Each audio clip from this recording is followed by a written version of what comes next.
Today is Wednesday, February 10th, 2021. Coming up on Roland Martin Unfiltered. Today is day 2 of Donald Trump's second impeachment trial. Man, the Democrats are blistering Donald Trump. Wait until we show you the newest video, including how Eugene Goodman, the black Capitol Hill cop, actually saved for Senator Mitt Romney. So we talked with Simone Sanders, of course, senior advisor, chief spokesperson for Vice President Kamala Harris, about American Rescue Plan and COVID-19. In Chicago, Mayor Lori Lightfoot, the teachers union, have a good deal to open schools for in-person classes beginning tomorrow. A woman last seen with Quawan, the teen who was found in the sugarcane field in Louisiana, brutally murdered, now facing charges of disappearance. Wells Fargo announced that it will invest $50 million in black-owned banks. $50 million? What are y'all doing with black-owned media? 4 Louisiana Troopers are facing charges after investigation found they participated in practices of excessive force. Utah, parents of students attending Family White Academy have dropped their request for their children to opt out of Black Month curriculum after a massive blow. And PepsiCo's officially removed Aunt Jemima from its pets and syrup. We'll show you the goal. Plus, we'll speak with one of the curators of Come See About Me, the Mary Wilson Supreme Edition, which came at the African American Museum in Philadelphia. Plus, we'll check in with a woman who created a black tech company in order to help young students excel in math and science. Folks, it is time to bring Roland Martin Unfiltered. Let's go. He's got it. Whatever the biz, he's on it. Whatever it is, he's got the scoop, the fact, the find. And when it breaks, he's right on time and it's rolling. Best believe he's knowing. Putting it down from sports to news to politics. With entertainment just for kicks, he's rolling. It's on go, y'all. It's Roland Martin, yeah. Rolling with Roland now. He's funk, he's fresh, he's real, the best, you know he's Roland Martin now.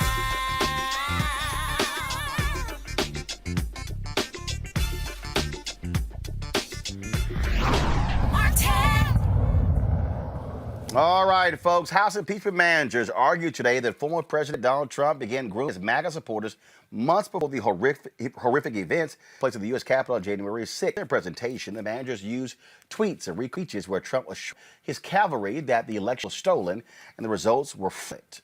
Representative Nagase used direct quotes. Fighters who said they dared to kill members of Congress and that they were following the president's orders. Woman Stacey Plaskett introduced security footage that had been seen before, depicting the chaos Speaker Nancy Pelosi, Vice President Pence, and members of Congress had to endure. Watch this. Now, some have said that President Trump's remarks, his speech on January 6th, was just a speech.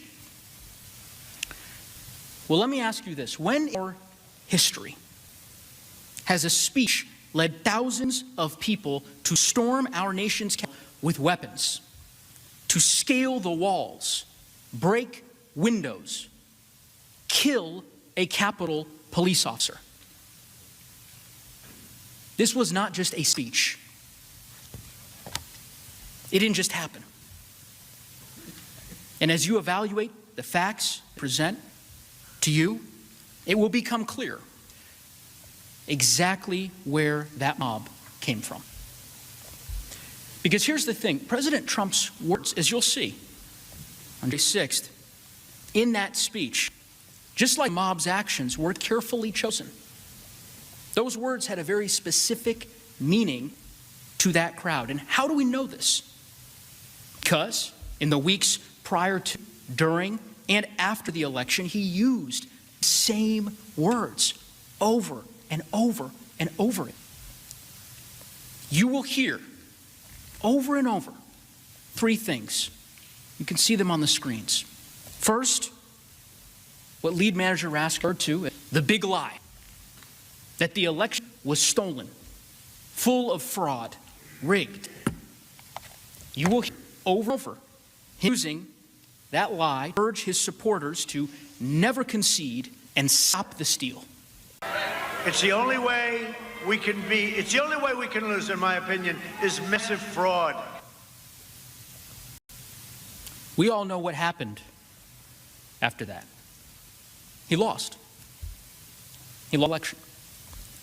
But remember, he had that no-lose scenario referenced earlier. He told his base that the election was stolen, as he had forecasted. And then he told them, your election has been stolen, but you cannot concede. You must stop the steal. You can't let another person steal that election from you. All over the country, people are together and holding up signs, stop the steal.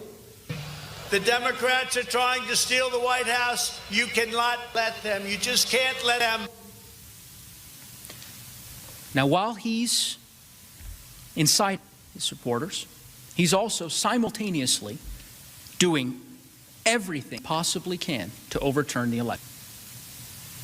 First, he begins with the courts, a legitimate avenue to challenge the election. But he ignores all of their adverse rulings when all of his claims are thrown out. Then he moves on to trying to pressure state election officials to block the election results of his opponent, even though he'd lost in their states. You'll hear my fellow manager discuss that in detail.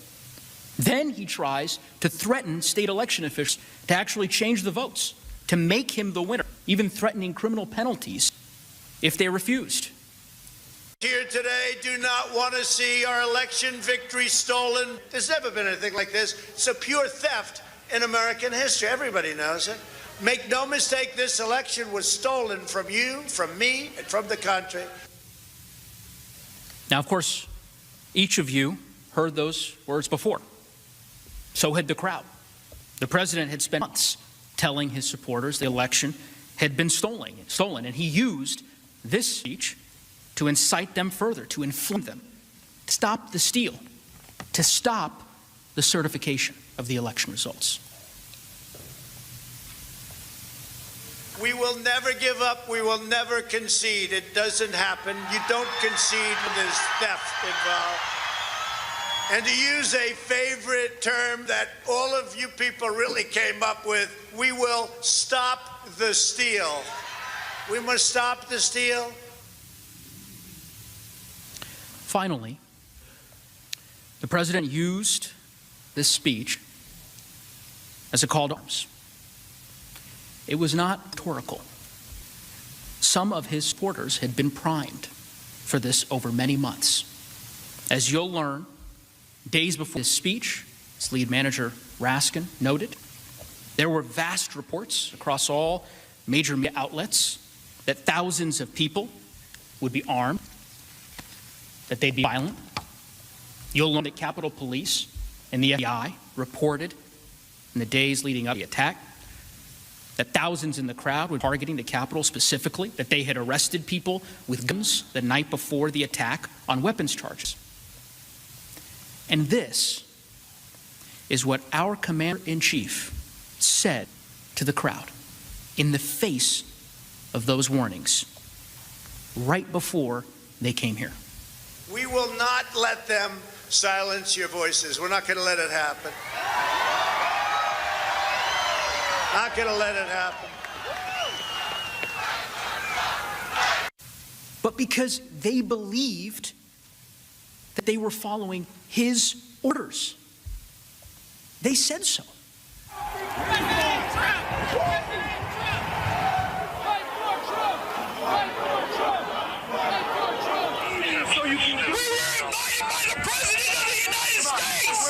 I thought I was following my president.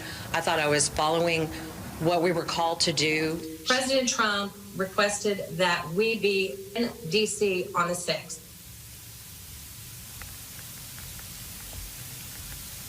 You heard it from them. They were doing what he wanted them to do.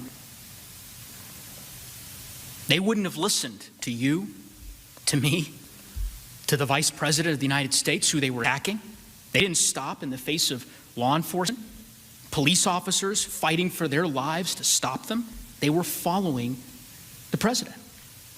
He alone, our commander-in-chief, had the power to stop him. And he didn't. 5 people lost their lives on that terrible, tragic day. A woman was shot dead 50 feet from where we later certified the election results. And for those who question just how bad it was, criminal complaints recently unsealed by the Department of Justice are more than revealing. You'll see one of these documents on the screen. In the charging affidavit, the leaders of the Proud Boys, we learned that members of this group said, I'm going to quote, they would have killed Mike Pence if given the chance. In another, we learned of a tweet in real time. We were in the building. We broke into Capitol. We got inside. We did our. We were looking for Pelosi to shoot her in the frickin' brain, but we didn't.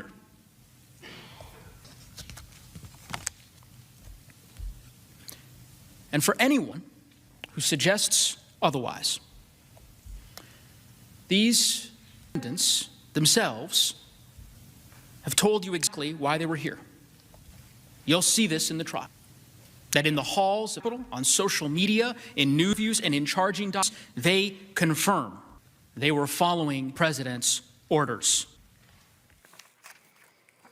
Folks, the brutal breakdown of what took place was shown by Stacey Plaskett as she unveiled never-before-seen footage of what took place in Capitol in security footage from the government. Watch.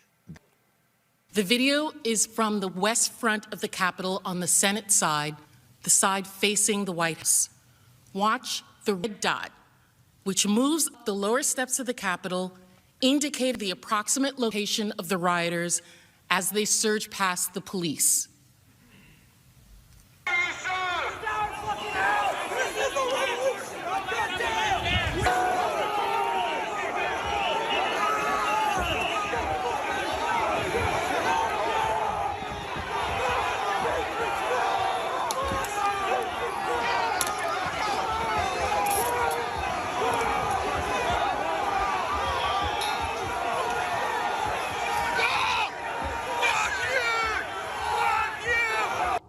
The other officers waiting down the hall.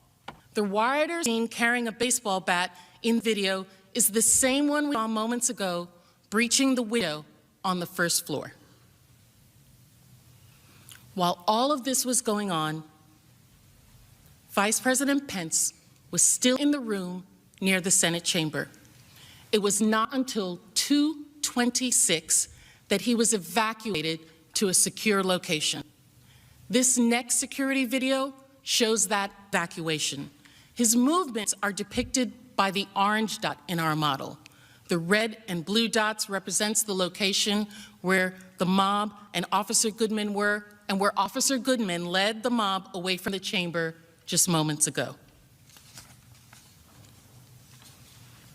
You can see Vice President Pence and his family quickly move down the stairs.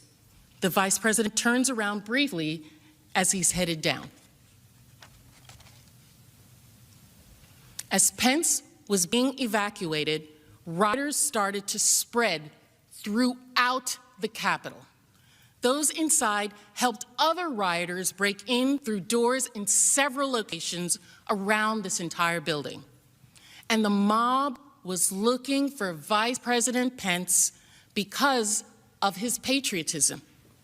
Because the Vice President had refused to do what the President demanded and overturn the election results. Speaker Pelosi's staff heeded the call to shelter in place. On our model, you can see the rioters in the rotunda in red and the Speaker's office again in orange. So this is a security video, so there is no sound. As you can see here, the staff moves from their offices through the halls and then enters a door on the right-hand side. That's the outer door of a conference room, which also has an inner door that they barricaded with furniture. The staff then hid under a conference room table in that inner room.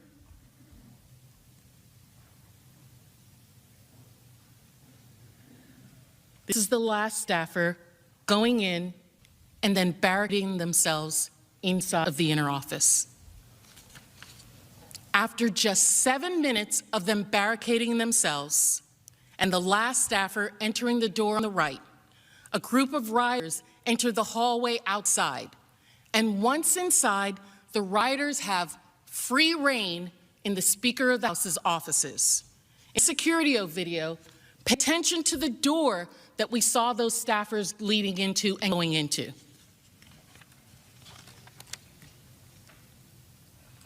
One of the rioters you can see is throwing his body against the door 3 times until he breaks open that outer door. Luckily, when faced with the inner door, he moves on. Trump's mob ransacked the Speaker of the House office. They terrorized her staff. Again, that is a mob that was sent by the President of the United States to stop certification of an election. The Vice President, Speaker of the House, the first and second in line to the presidency, were performing their constitutional duties, presiding over the election certification, and they were put in danger because President Trump put his own desires, his own need for power over his duty to the Constitution and our democratic process. President Trump put a target on their backs, and his mob broke into the Capitol to hunt them down. It's chilling. Let's break down with our, certainly glad to have everybody. Robert Patillo, of course, Rainbow Coalition Peachtree Street Project there in Atlanta. Monique Presley, your crisis manager, and as well as Mustafa Santiago Ali, of course, formerly with the EPA as well. Let's, Robert, let's go through this. Look, if you're Donald Trump, this was a real trial.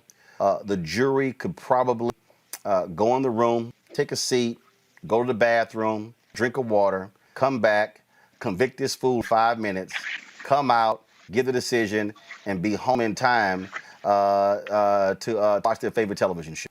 It is clear cut. There is no denying what Donald Trump did.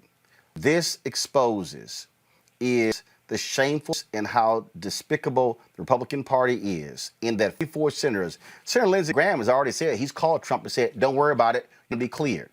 What they're basically saying is there is nothing a president can do that warrants convicted. He can literally lead an insurrection, and they're perfectly with it as long as there's an R in front of it.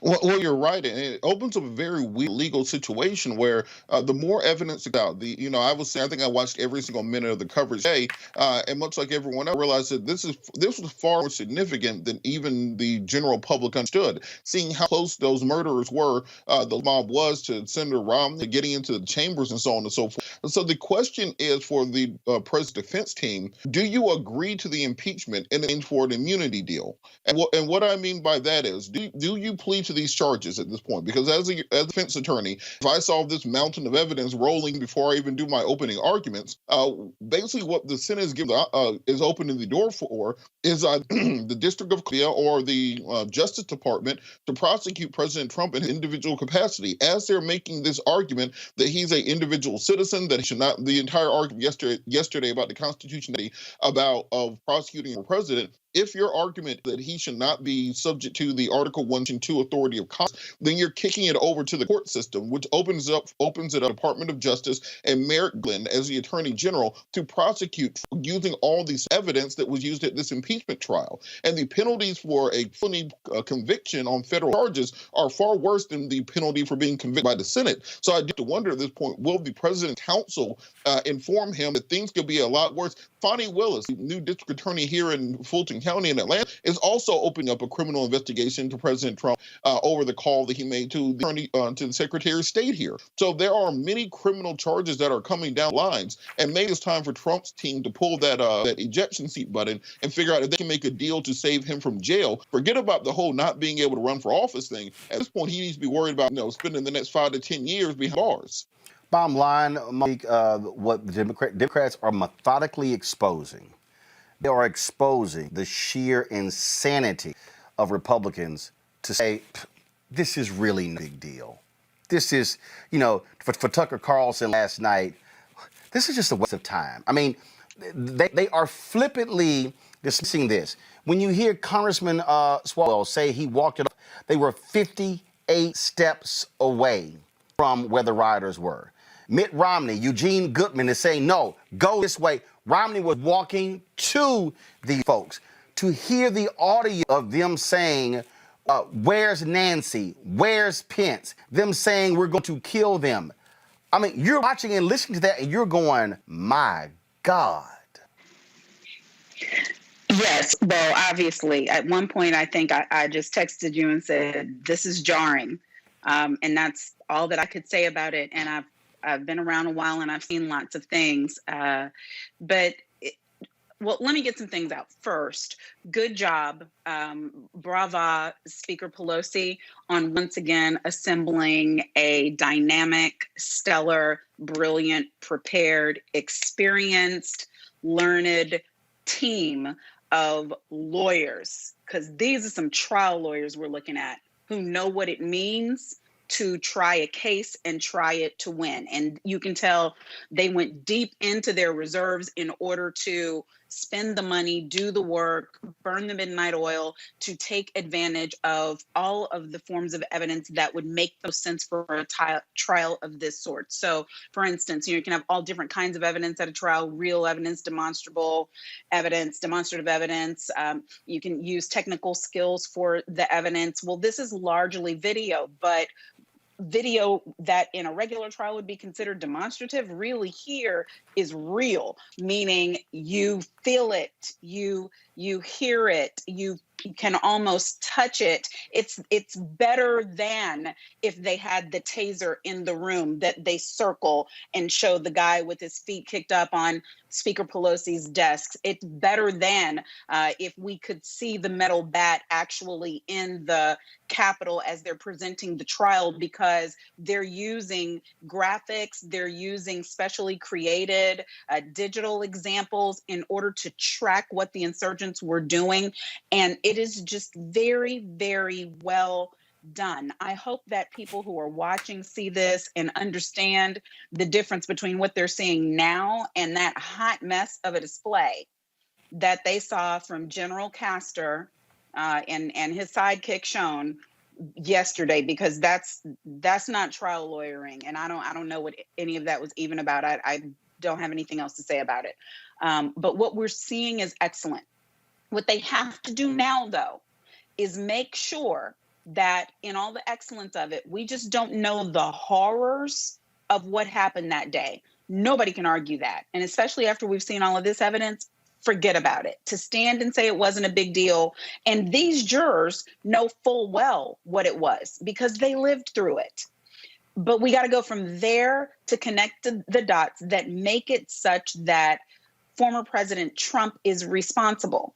And that's very different than if it was you, Roland, who was up at the microphone, or if it was Robert, or if it was me. What I need to hear from them is, because he was the commander in chief, and as they said for a little bit this morning, he stopped being commander in chief, turned into insider in chief. That's fine.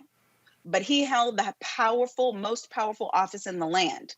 And they need that in order to prove up that people with their own will, with their own decision making, with their own ability to decide to commit crimes or to work in concert to commit them, were only doing it because they were told to, and that the person who told them to do it is ultimately responsible. And that's a legal hurdle.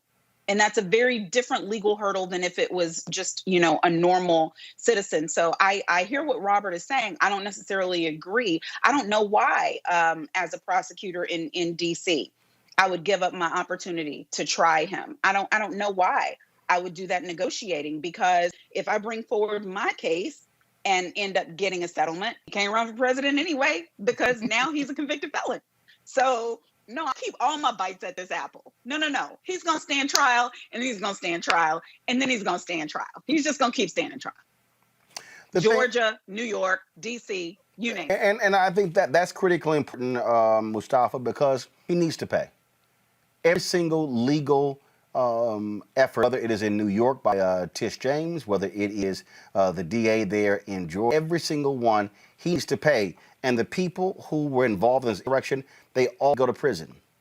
Because if you don't, what you're saying is you can go even further and then we might think about penalizing you. What's further?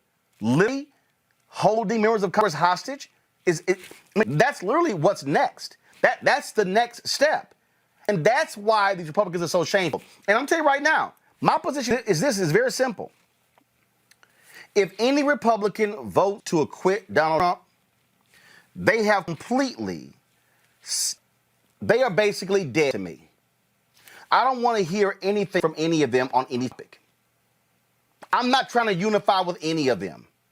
I'm not trying to negotiate with any of them.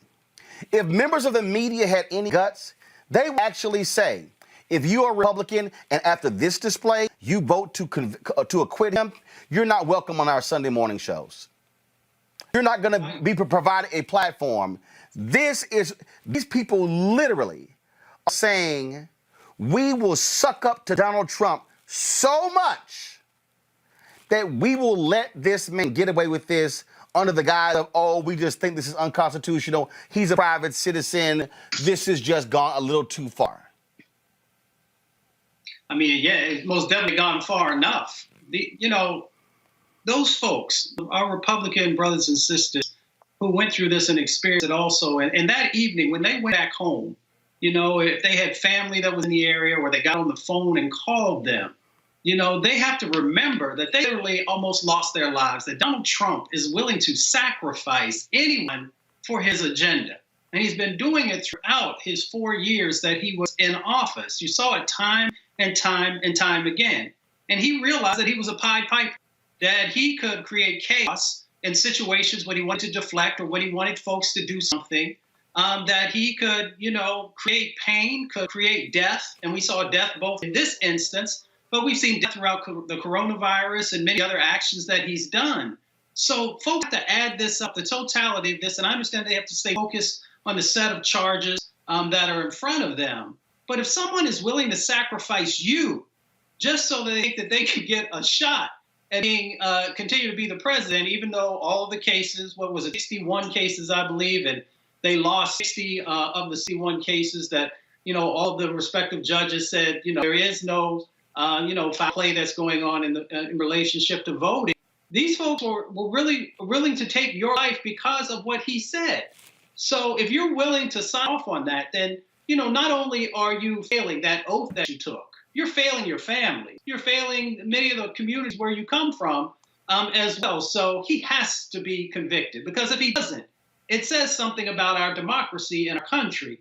And it also says something about these individuals who have to go because they're placing, their own sets of needs above country. So we'll see how it all plays out. But, it's very clear that he has to go, that he has to be convicted. And as Monique said, there is a laundry list of other cases on the state level that, people have very, very strong cases against him.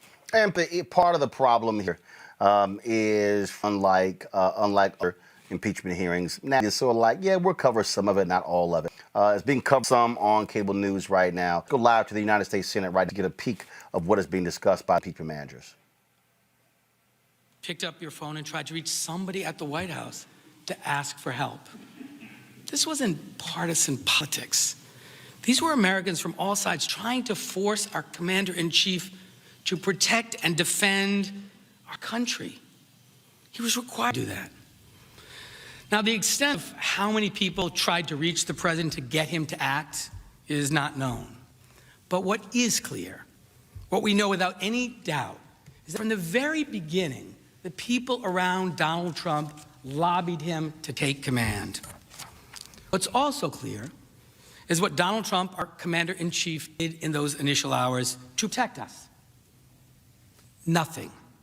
Not a thing. He knew it was happening. The attack was on TV. We all know that President Trump had the power to stop these attacks. He was our commander-in-chief. He had the power to assess the security situation, send backup, send help. He also had incited this violent attack. They were listening to him. He could have commanded them to leave. But he didn't. The first critical hour and a half of this bloody attack, Donald Trump tweeted his rally speech and did nothing else. We know why. We know his state of mind that prompted his utter, complete refusal to defend us. It was reported by those around him. The president, as reported by sources, at the time was delighted. As he watched the violence unfold, the president reportedly, and I quote, "born enthusiastic," meant the certification was being derailed, end quote. Senator Ben Sasse relayed a conversation with senior White House officials that President Trump was, quote, "walking around the White House, confused about why other people on his team weren't as excited as he was," end quote. Trump's reaction to this attack reportedly genuinely freaked people out. I understand why. We just suffered a very serious attack on our country. And we saw it, and the people around him knew it. But when Donald Trump saw it, he was delighted. Now, what President Trump did next confirms why he was so delighted, why he wanted this. Because it shows that his singular focus that day, the day we were attacked, was not protecting us, was not protecting you, was not protecting the Capitol. It was stopping the certification of the election results. The evidence is clear. Shortly after 2 p.m., as the siege was fully underway, then President Trump made a call. This is the first call that we're aware he made to anyone inside the Capitol during the attack. Didn't call the Vice President to ask how he could help defend the Capitol. Didn't call the next two in line to succession presidency to check on their safety or well-being. Instead, he attempted to call Senator Tuberville. He dialed Senator Lee by accident. Senator Lee describes it. He had just ended a prayer with colleagues here in the Senate chamber, and the phone rang, Donald Trump. And how Senator Lee explains that the phone call goes something like this: "Hey, Tommy," Trump asks, and Senator Lee says, "This isn't Tommy," and he hands the phone to Senator Tuberville. Senator Lee confirmed that he stood by as Senator Tuberville and Trump spoke on the phone. And on that call, Donald Trump reportedly asked Senator Tuberville to make additional objections to the certification. That's why he called. Now, let's be clear, at roughly 2 p.m., when Donald Trump was walking around the White House, watching TV delighted, and spent 5-10 minutes talking to Senator Tuberville, urging him to delay the election results, this is what was happening in the Capitol.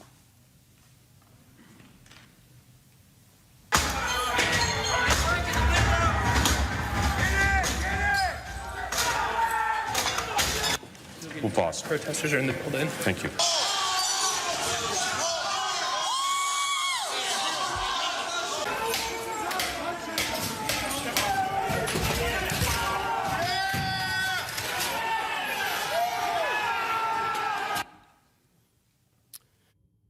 You saw Senator Langford stop speaking and leave the floor quickly in that clip because the insurgents had broken through the barricades and had entered the building. And as these armed insurrectionists banged on the doors, members of Congress were told to put on their gas masks, to put bags over their heads for safety and prepare to evacuate. And Donald Trump was calling to ask.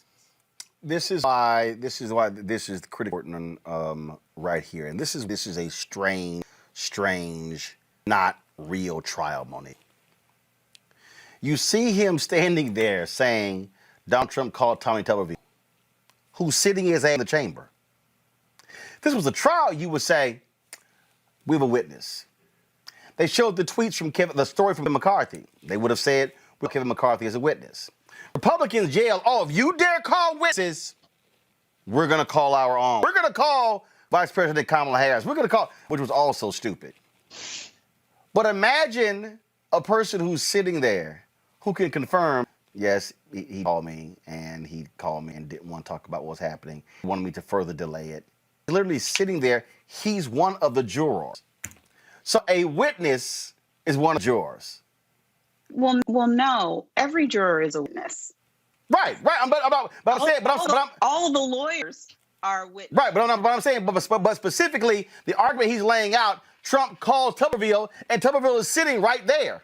Of course, but the thing is, they're not punked into not calling him. They know it's a waste of time because you put any of them on the stand, you get more information. And that's the assessment that a trial lawyer makes all the time. You may have a witness list that has 72 people on it. You may call 6 because you want witnesses where you know you're going to get the stuff you do want, especially if you're calling them. I can't do nothing about what those other folks call.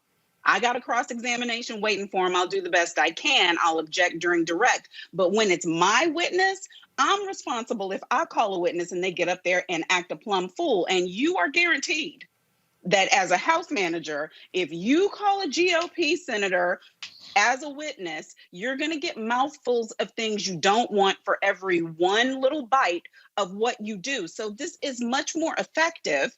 And if it was a lie, they would object. They would file motions. No motions were filed after yesterday. None will be filed after tonight. That's the way that process works. So yes, normally lawyers wouldn't be almost having a fight breaking down because they're fact witnesses in their own cases, the way these House managers are. These are very special circumstances, but also, there are no rules of evidence. This isn't a legal court of law.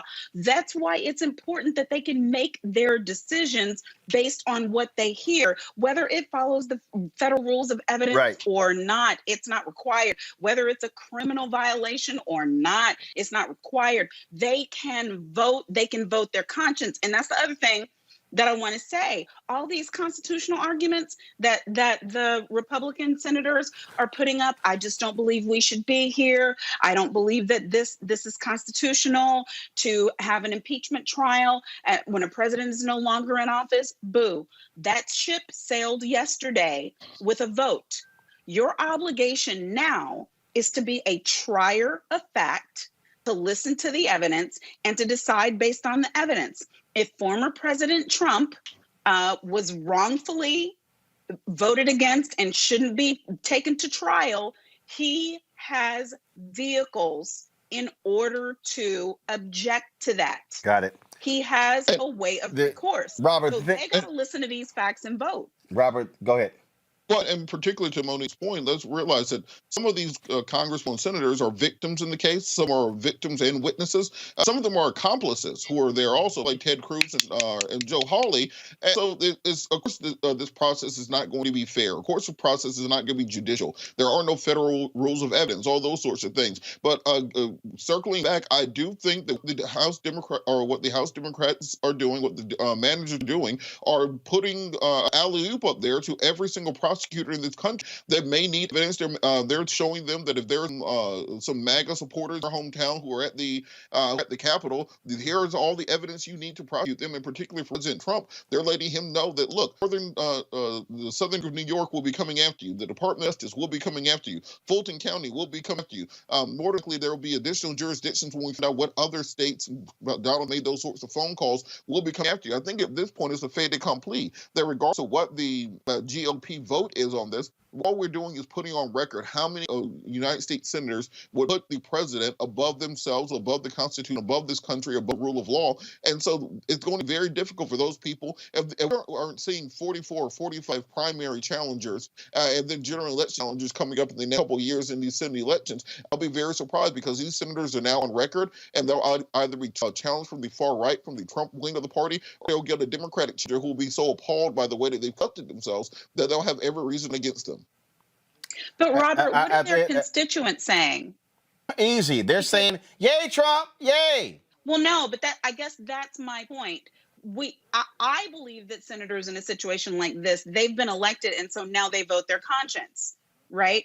But senators are saying that they have an obligation to vote along the lines of their constituency. So I don't know about all of these different challengers in those jurisdictions where the citizens are really like. Look, at the end of the day, Mustafa, this party is the Trump party. The Trump party is the Republican Party. Here's the deal. if they show us they have no conscience, they have no integrity, they have no decency, well, then they have exposed who they are. And that's why I say they're dead to me. I don't hear anything from them. There's nothing they can say to me. There's absolutely nothing that they can say to me. I don't want to hear them talk about unity or can we all come together. The answer is no. They took the same oath that I took. So they make a decision. They're going to live up to that oath. If they're actually going to honor the Constitution, if they're going to honor democracy. And if they don't, then like you said, they're of no value. Simple as that. Got to go to a break, folks. When we come back, we will talk with Mark Anthony about, of course, the Supreme Mary Wilson and what he did with her when it came to collection that's there in. So we will talk to him right here on Roland Martin Filtered. You do know that there is not a piece of your life that government in some way does not involve. I mean, I crack up with these conservatives who talk about down to your name. Everything. Down to your name. Everything. I mean, just if you actually sat down and said, okay, what part of my life? Let me try to find something in my life that government in does not have a part of. I can't think of a single thing. You can say, fine, they don't impact my marriage. Yes, they do. Because you got to get that marriage license. Yep. From the birth to the tomb. And if you're going to be here in the United States of America, whether you like it or not, you got to know about it. You got to know its history. Because when somebody knows about you more than you know yourself, that's slavery. That's volunteer slavery. Yeah. So it's almost like double the education we got to pick up with what this place is all about, how it works, how it runs. I'm a firm believer, being in 112 countries, that you got to think global and act local. But you better act local. This is the case of America versus Donald J. Trump. Article 1, incitement of insurrection. Donald John Trump engaged in high crimes and misdemeanors by inciting violence against the government of the United States. If you don't fight like hell, you're not going to have a country anymore. There's a billion of us out there, and we are listening to Trump.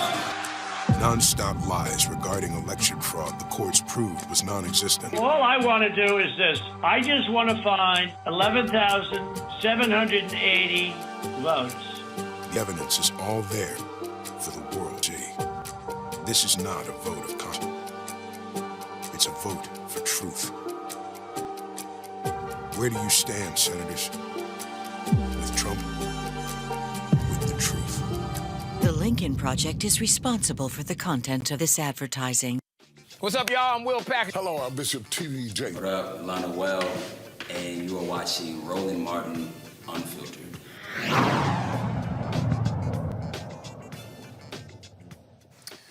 Many folks are still reeling from the death of Supreme's founder, Mary Wilson. Passed away a couple days ago, 76. Today, I talked with Williams, who is one of the last surviving Original Temptation. We will share that interview with him tomorrow. I saw this post from Mark Anthony Neal. He posted this here on Twitter. I was honored to spend some time with Wilson when I helped Come See About Me, the Mary Wilson Supremes collection, an exhibition of the gowns worn by the Supreme at the Museum in 2013. Was like being around royalty. Of course, it is a nation's dedicated to preserving culture, part of African Americans, and of course, that was an exhibit that took place when they opened in 2000. And so he joins us right now. Mark, how you doing, man? Hey, what's up, Roland? Good to see you. Looks like, first of all, it's like I swear I saw you all weekend when I looked at the Netflix remastered documentary on the two deaths of Sam Cooke, which was a really great documentary, and so glad to have you here. You talked about it was like being around royalty. How so? Yeah, I was only around her a couple of times. We had lunch, and obviously when the show opened and as we were planning for it.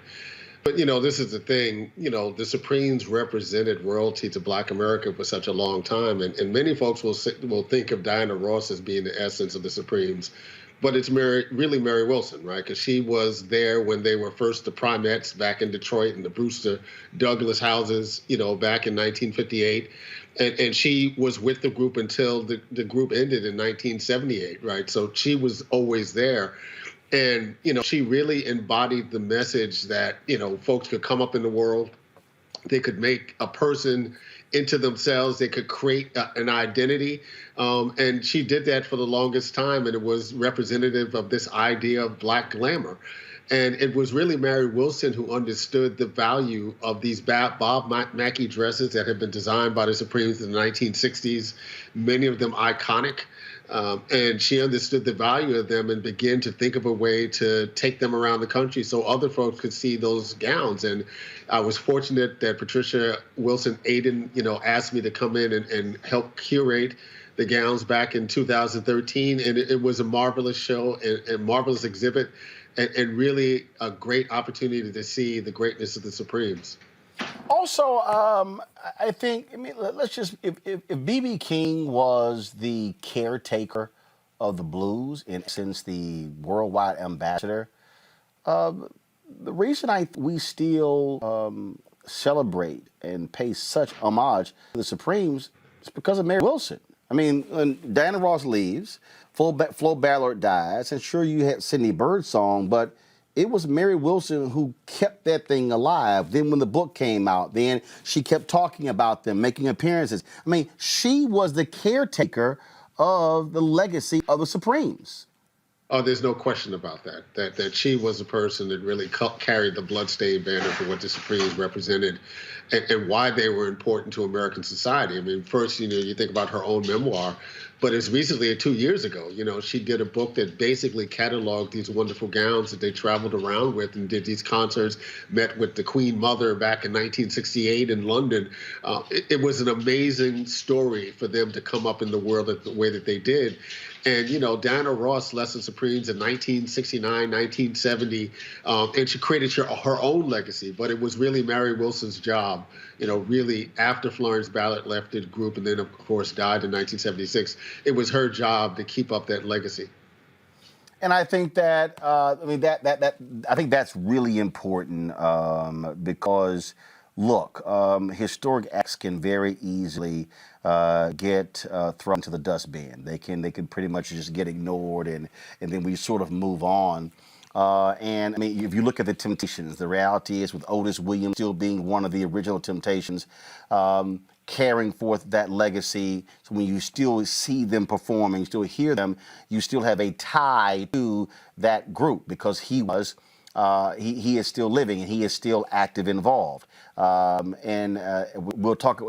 share it tomorrow where I talk to him about what it meant to be the glue that held them together. That's really what Mary Wilson also was.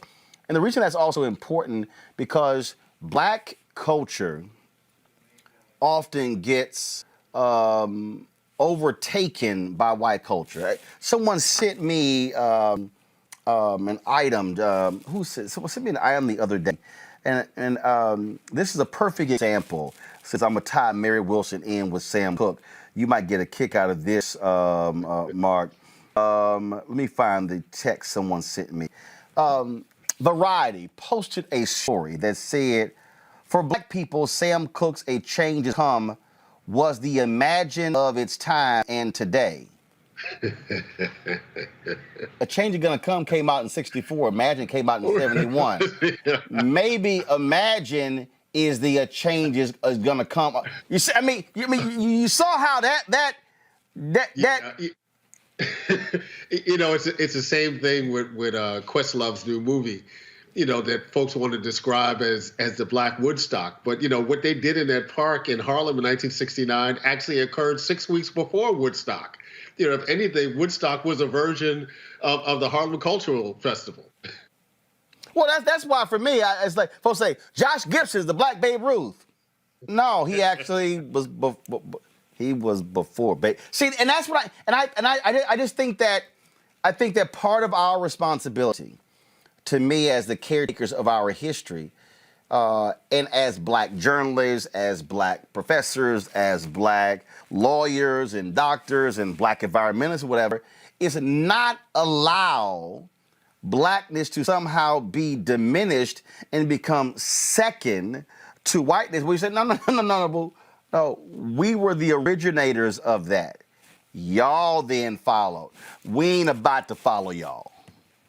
I mean, that's the incredible part of the story, that Berry Gordy built this empire in Motown, basically, pulling from the talent of Black kids growing up in working class Detroit.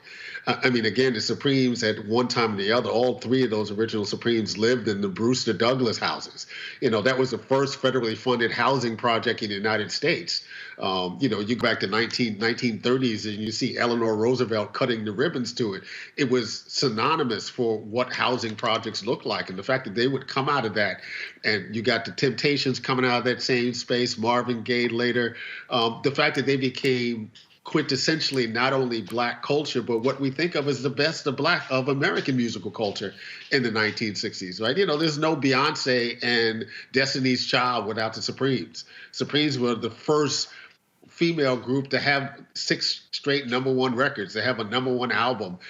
They did so many things, and the fact that they've been able to maintain that legacy, going back to how great Mary Wilson has been with this, to be able to maintain that legacy for so long when, they weren't together to tour around the culture and talk about how great we were the Supremes. All of that is about the history of what they did, and it's still, untouched. 50 years later. As somebody just posted on my YouTube channel, Meryl Streep is the white Cicely Tyson. That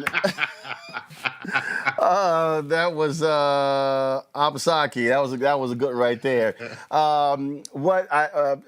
Cheryl Lee Raff talked about Mary Wilson was always fun-loving, but also was a diva. Was she quite particular with you in y'all meetings, or what she wanted to see done? It was good because I always had the buffer of Miss Aiden Wilson, who was the CEO of the museum at the time.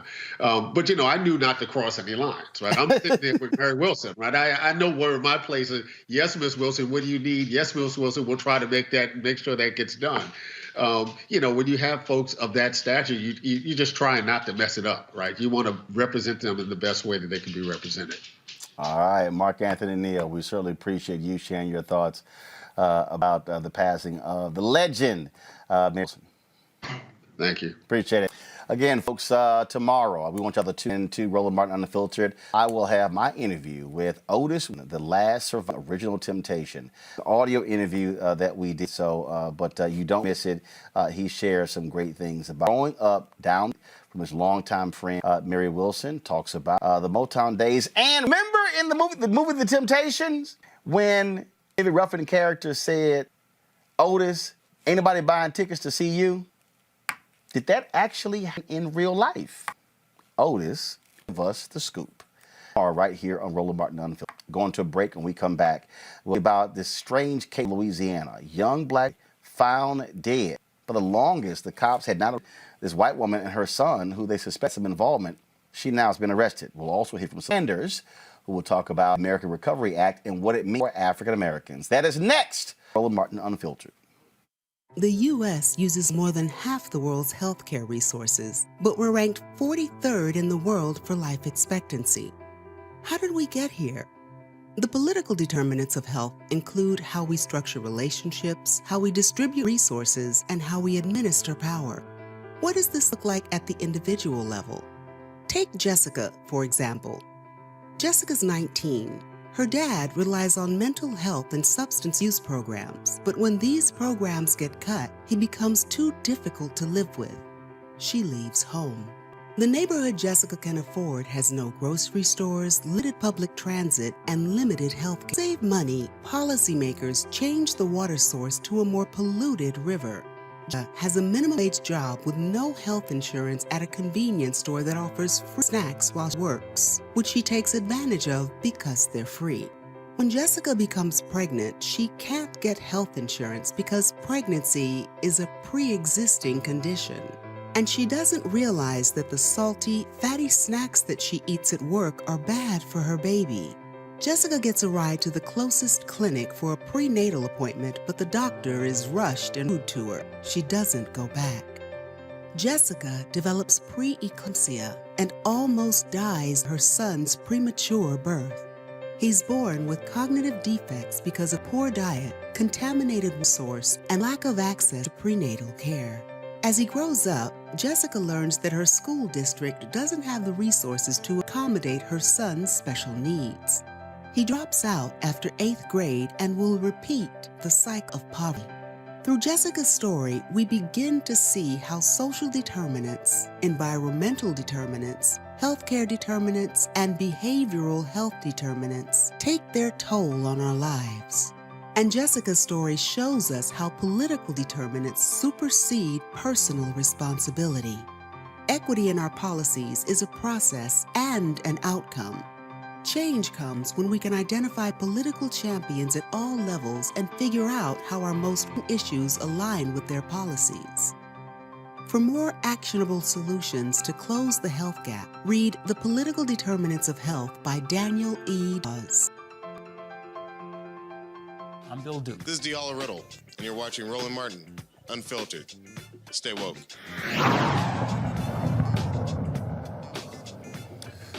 37-year-old Janet Irvin is now facing charges in the Quawan Bobby Charles case. The 15-year-old boy was found dead in a sugarcane field last November after investigators say Charles was last seen with Irvin and her 17-year-old son. According to the Iberia Sheriff's Office, Irvin is facing charges of contributing to the delinquency of a minor and for report a missing child. On October 30th, Irvin's son picked up outside of his father's home in Baldwin, Louisiana. Charles's parents said at the time didn't know Irvin or her son, never consented Charles leaving with them. Now, these charges come months after the family has been demanding Irvin be charged with Charles's disappearance. Charles' family says they believe law enforcement dragged her because Charles is black. For the family issued a statement on saying, quote, "We will continue to fight, we will continue to fight for Quawan, and we will work tirelessly in our pursuit of justice, transparency, and accountability." This is a very, very troublesome case, Monique. Yes. Y'all show it again. I am going to, so let me, I got to pull it up, but let me warn our audience. I'm going to show you the photo, but I'm warning folks, so I'm giving you about a 60 to 90 second head start. So I will literally show it in 2 minutes. But if you need to turn away, please do so. This young boy leaves. Y'all roll the footage, please. This is what he looks like. See in here what he looks like. But then I'm going to show you what it looked like when his body was found.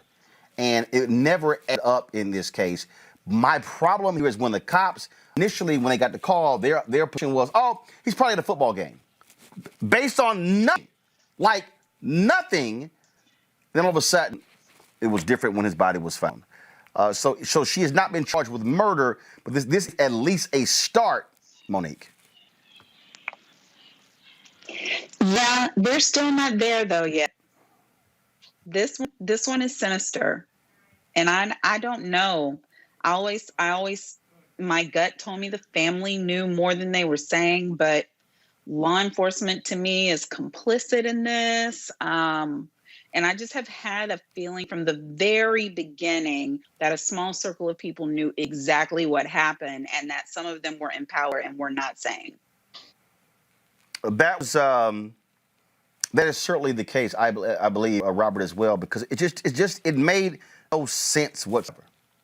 And it reminds me a lot of the Kendrick Johnson case here in Georgia, where community is demanding justice and the outside prosecution, they're demanding investigation. And we have this good old boy system of police officers and prosecutors, which is very difficult to find justice, particularly in small towns in America, without ability to bring national attention to the case. As I often do, I like to substitute our young black victim in this case for our fictional young white woman named Lori Lightfoot, who's the same man wearing a Girl Scout uniform or cheerleading uniform, depending on the situation. What would the national response be if that was Lily White who was missing? Would the police just say she's probably at a football game and put no more thought into it? Would there be no more national press attention on it? No, we know exactly what would have happened. Nancy Gray would have been down there. Anderson Cooper would be there. They would have helicopters, 24-hour coverage until they found out what happened. We have to do the same. This is why black media is so important. It's why black organizations are so important, because the only way to shine that bright light on subjects have people who care about it. And sunlight is the ultimate antiseptic, and when we pay attention to this case, the more likely justice is to be served.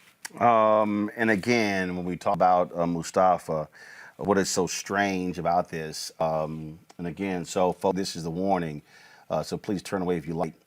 On the left is Bobby Charles. On the right is how he was discovered. Missing, knocked out, I'm sorry, folks. That is shades of Emmett Till. Something clearly nefarious happened here, and this boy family have not gotten justice, Mustafa.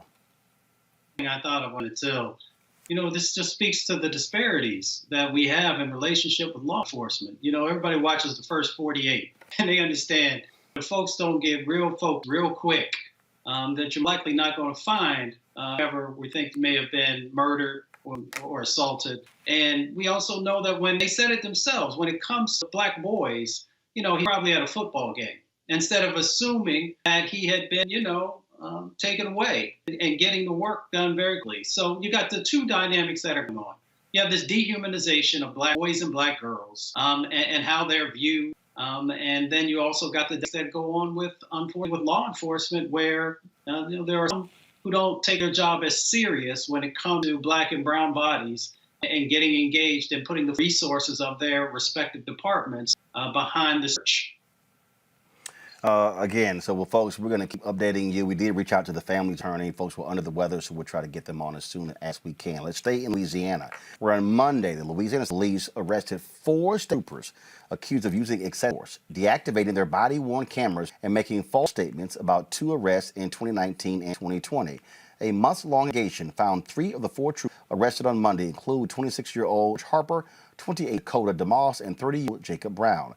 All 3 troopers state charges of simple bat and malfeasance in office in connection with a police chase that took place in 2020. The other officer, 34-year-old Randall Dickerson, is accused of using excessive force, activating his body camera, and making false statements while handcuffing the driver in 2019. The newly appointed state police superintendent, Lamar Davis, said the use of in both instances was, quote, inexcusable and tarnishes the work of our dedicated men and women. He told troopers in an obtained by the Associated Press, quote, although we once again face a situation that will undoubtedly bring negative public attention to our city, we must remain to holding each other accountable. That's what I'm talking about, Mustafa, when I keep saying when cops turn off those cameras. This is why I say, my line is, the moment you sign on, before you walk out that door, you turn it on, it should never come off again. If it's off, if you turn it off, you should be terminated. Yeah, without a doubt. I mean, that's the only way that we're going to be able to document what's going on. Whether it is, harassment or some of these other more egregious behaviors that we unfortunately find law enforcement doing. And even when we are able to document what's going on, it makes it really tough for folks like Robert, Monique, and many others to be able to get justice for their clients. So, we just got to continue to push on that. And the accountability thing in the statement is necessary. But, they have no problem when it comes to policing in our communities and making sure there's accountability. But we know the police unions continue to push back and fight when we're asking for accountability to also be outside of the ledger. Folks, I always love talking about community accountability, Robert, but hey, really, when you talk about it involving cops. Well, this is why I still say that if you have a case where a body cam is deactivated, the case should be thrown out. Take away the incentive to have rent-seeking behavior. Take away the incentive that officers will have to turn off those body cams, because just like with anything else, let's put it this way. If you had a camera in your house and then you notice every time you go out of town, your spouse turns the camera off, after about the 3rd or 4th time, you're going to be wondering why they turned the camera off. Same thing with these officers. Why are you turning the camera off? You are confident in the policing that you have done. And quite frankly, as we've said, technology exists today. You have tamper-proof body camera record directly to a cloud that are tamper-proof, where you cannot turn them on and off. They can stream 24 hours a day, that are set on an external server. So there's no reason for this not to be taking place already. And we have to push for federal funding and federal guidelines. Would say that if you not institute these policies with your state and local police forces, then you lose access to federal funding for weapons and trainings and other things that the federal government funds for local police departments, where all that military equipment keeps coming from. So it can be addressed on the federal level, but we do need to push for changes on the state and local level, where we have the most influence for public officials. Well, I'm certainly glad to see that the actual state troopers arrested their own. You have a superintendent there, Monique, who's handling accountability.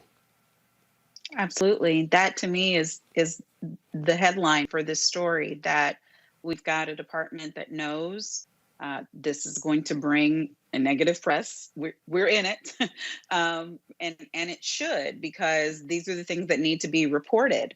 But doing the right thing anyway, and not just the body cam. The to me more important part is these were 4 that had excessive force violations. that needed to be prosecuted. So these are humans who should not have been assaulted and battered by police officers that are now undergoing some form of justice. And these officers, perfectly, will never be able to be a part of law enforcement again. Folks, let's talk now about the American Recovery Plan. President Joe Biden is pushing Congress all they can to help those who are in need. Now, granted, act like they can't do two things at once. The House is in session, but the Senate, of course, with impeachment.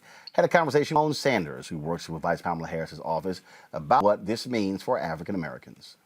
All right, Simone, this bill is critical. We lost 41% of our Black-owned businesses. African Americans are impacted. COVID, when you talk about the deaths. What would this American Rescue Plan specifically for African Americans? Well, thank you so much for having me today, Roland. Just last week, the Vice President sat down with the Secretary of Treasury and members of the Black from across the country to discuss this very issue. Reality is this. Need relief right now.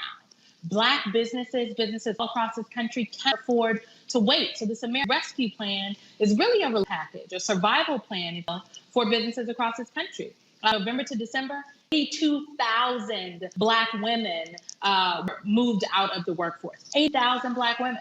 As you know, before the pandemic, they were the fastest growing entrepreneurs. And so this plan provides relief to those Black businesses by ensuring that the next go around, when those checks are going, those PPP checks, Black businesses and those businesses who are really in need pushed to the front of the line, and Black primary at the back of the line. This bill ensures, and we'll work on CDFIs.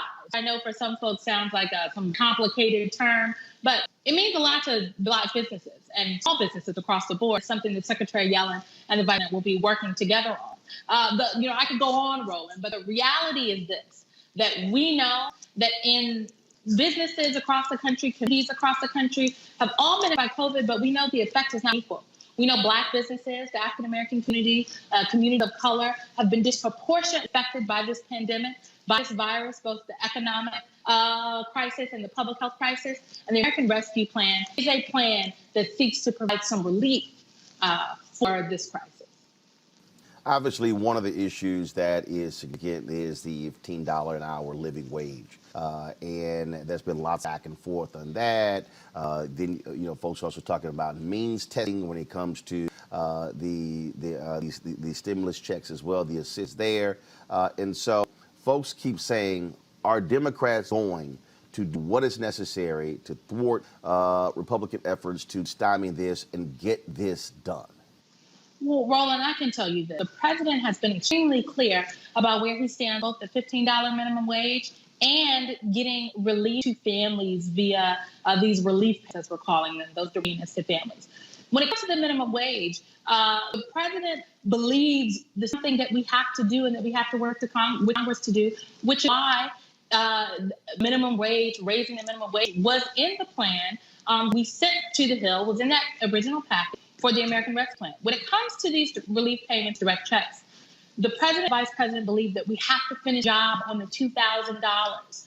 What Congress did in December is not enough. $600 is just, $600 was just a down payment, and $1,400 will finish that job. Now, the president and vice president also believe that this relief needs to go to families and individuals that need it most, which means if you are making more than $300,000, upwards of $250,000, you are not someone that this relief will be targeted. So the president is committed to getting this done. When we think about, again, what is happening across this country, it was for a lot of people, it is the illusion that things are bad. Donald Trump all focus on the stock market. Other folks would say, oh, no, that's an indicator that things are going well. But so many people who are still hurting, who are still being impacted. Then you have folks out there, Larry Summers, and then you have former Senator Phil Gramm, who are saying, no, this bill is just too big.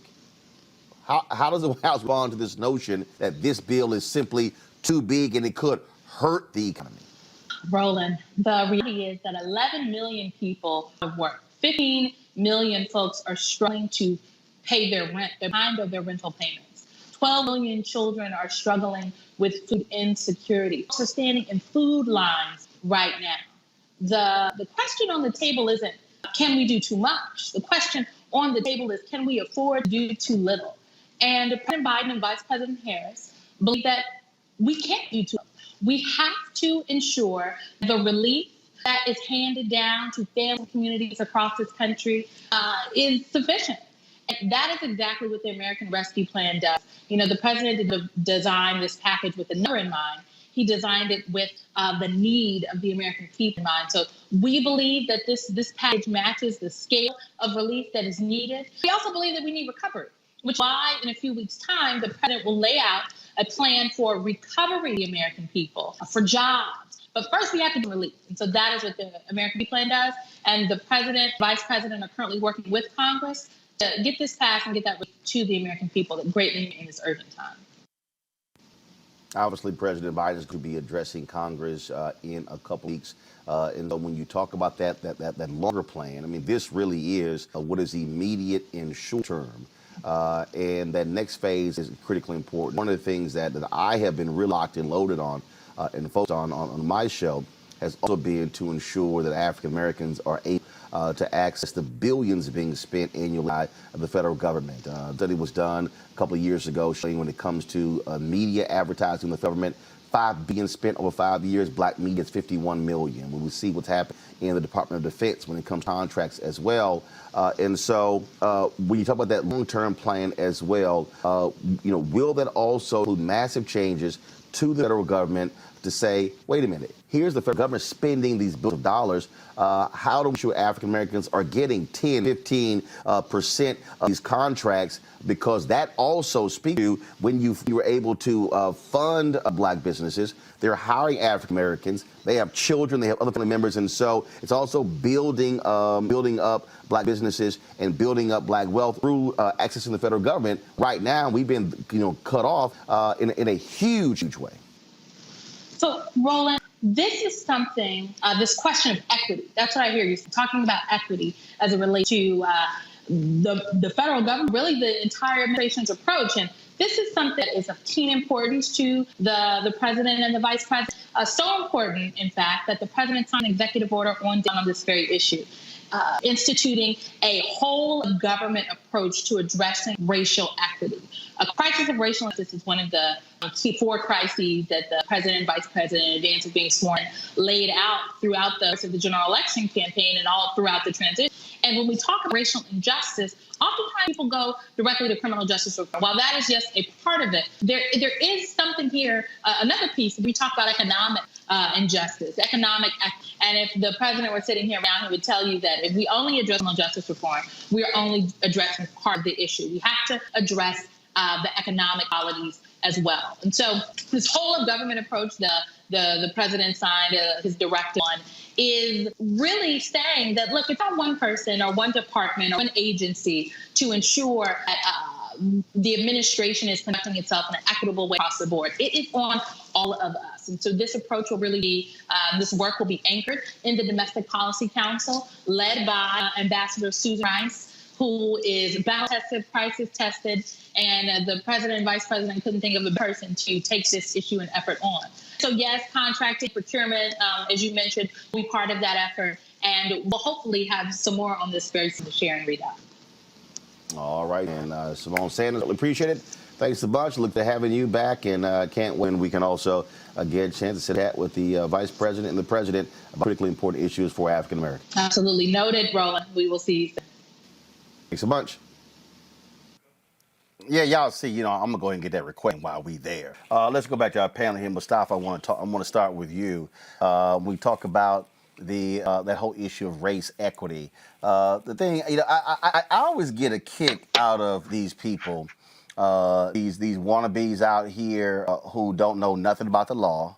I got some fools out there doing little videos talking about, oh, look at this, Biden did this specifically for the Asians, not realizing that actually it dealt with the issue of discrimination and the Department of Justice, and so you have leeway there. But when you start talking about contracts, the Supreme Court decision is there when it comes to how you can use race specifically in contracts. But, excuse me, because I actually read a book or two or 1,000. Some folks don't. But I do think it's important for us when we're having the conversation, we should be doing is saying, how far can we go when it comes to the issue of race and driving race equity? Because you have to figure out the precise language to use so it withstands court scrutiny and doesn't get shut down.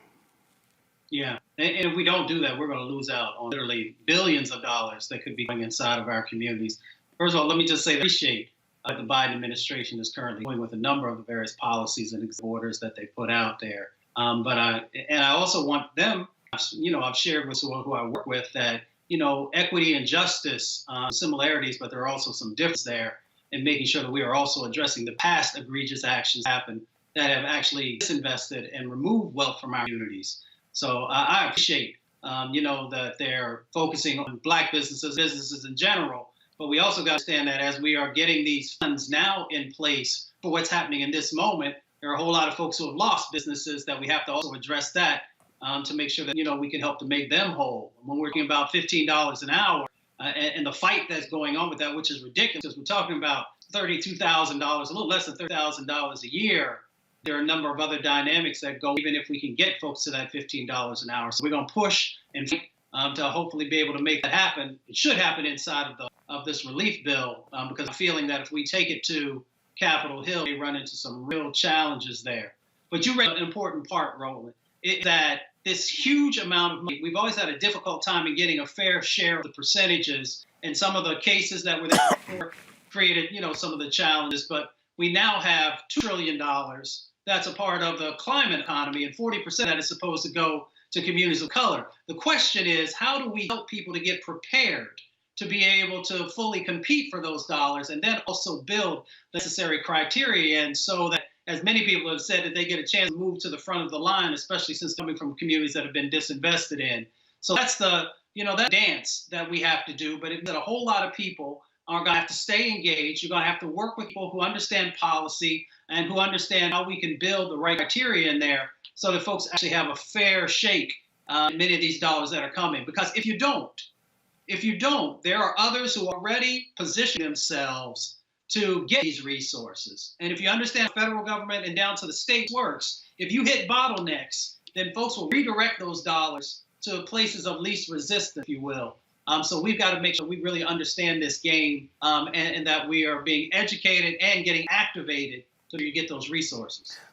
See, the thing for me, Robert, that really bugs me the most is when you have who don't know what the hell they're talking about popping off, and you got other people who are also more less informed, who don't know what the hell they're talking about. And so you got Black folks running around, well, why can't they should do this, do that. You think all of a sudden you the brightest bulb in the room and your ass just the one figured that out? That if it could be done, a very specific remedy like that didn't happen before, like so you just so brilliant that that is your idea. Well, just show me then how it can actually be done then. That's how I challenge these ignorant folks out here who post their little videos on Twitter, Instagram, and YouTube, who actually don't know anything about the law and the limitations. And so you have to create ways. That's one of the reasons why they use disparate impact. That's one of the reasons we use census tracts. That's one of the reasons when they say we can target things to zip codes. So there are ways that you have to say race on the federal level where you can't do it explicitly. There are other ways around it. That's one of the challenges that we have. And so when the Biden folks are saying what we're going to be pursuing when it comes to race equity, again, like for instance, perfect example, you talk about access to capital. We hear that all the time. I argue that if you're the federal government and you're putting federal government money in banks, you should have a provision that say, in order for us to place the federal money that are in these banks, we are requiring said banks to provide credit loans to businesses that receive federal contracts that might be in a disadvantaged category, or just simply say require you to provide credit lines to such businesses. Guess what? If you now are a Black-owned business or a Latino-owned business or whatever, and now all of a sudden you have access to capital, and now because of that simple change, it now creates a credit line for you, That's not a race-specific remedy. That's a remedy where they even say if it's for companies less than 100 million in revenue or less than 50 million in revenue. There are ways for you to create those type of programs. That's called being smart within the law.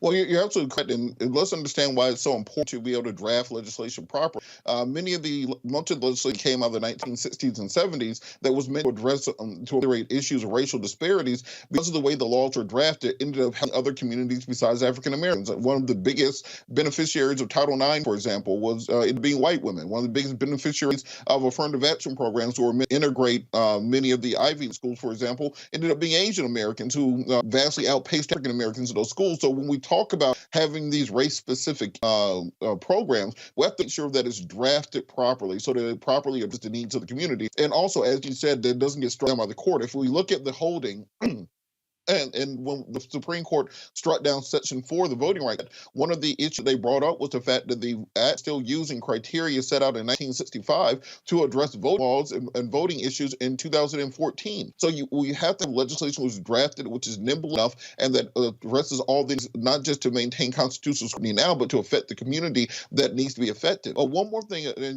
conversation with Ms. Sanders, we talked about the stimulus and people saying, or Republicans more so saying, that it's too big and it could break the economy. That's not how any of this works anymore. They're talking about a gold standard form of governance and austerity model from the Chicago School under Friedman. If you look at Keynesian economics, which has been predominant much of the 20th century and into the 21st century, with the IMF and the International Monetary Fund and most supply side economists say, the bigger the stimulus, the better for bringing to prevent a recession, prevent a depression. If you look at the New Deal, the real reason the New Deal failed was it was not big enough. You needed World War II levels of spending to break you out of that negative economic cycle, which was in place from through the 1930s. So this idea of a stimulus being too big, we never talk about a tax cut being too big. Congress never found a tax cut for billionaires that was too big for them. But oh Lord, if a person wants a sandwich, all of a sudden we got to start pinching pennies and going into our pockets to see if we can find the money. Let's get rid of this idea that stimulating the economy can be too big, because at the end of the day, all this money is imaginary anyway. So let's just give it to the people who need it. See, Monique, the thing for me is I do my best to try to ignore the grifters. The problem is when the grifters are purposely driving disinformation and misinformation to our people, and they think something can be done when it really cannot. And what we have to understand is I don't spend my time going, do this. Oh, what I go is what can actually be done. What can be done, what can get passed, what can get implemented. See, everything that can be done don't require a press release. Everything that can be done don't require a big old part. Sometimes you can do stuff and you ain't got to sit here and blast it out. You just go ahead and get it done. And I think that's one of the pieces here. And I think, unfortunately, Black people need to understand there's a reason they target us with disinformation. There is a reason. And it's even more shameful when our own people contribute to it. But that's part of the master plan. The plan is for the cancer to eat us from the inside out. That's always been the plan. We perish for the lack of knowledge. Ignorance is not bliss. Knowledge is power. So the only answer, truly, when we have people who are on the grift or the misinformation, disinformation campaign is the way that they earn their livelihood, whatever the case may be. Their particular politician does not get in office, so then it's scorched earth mentality and everything else has to die and everybody else is wrong, and they just sit out here looking like petty betties, nitpicking and not offering any solutions. Away with all of it. I don't have time for any of it or any of them.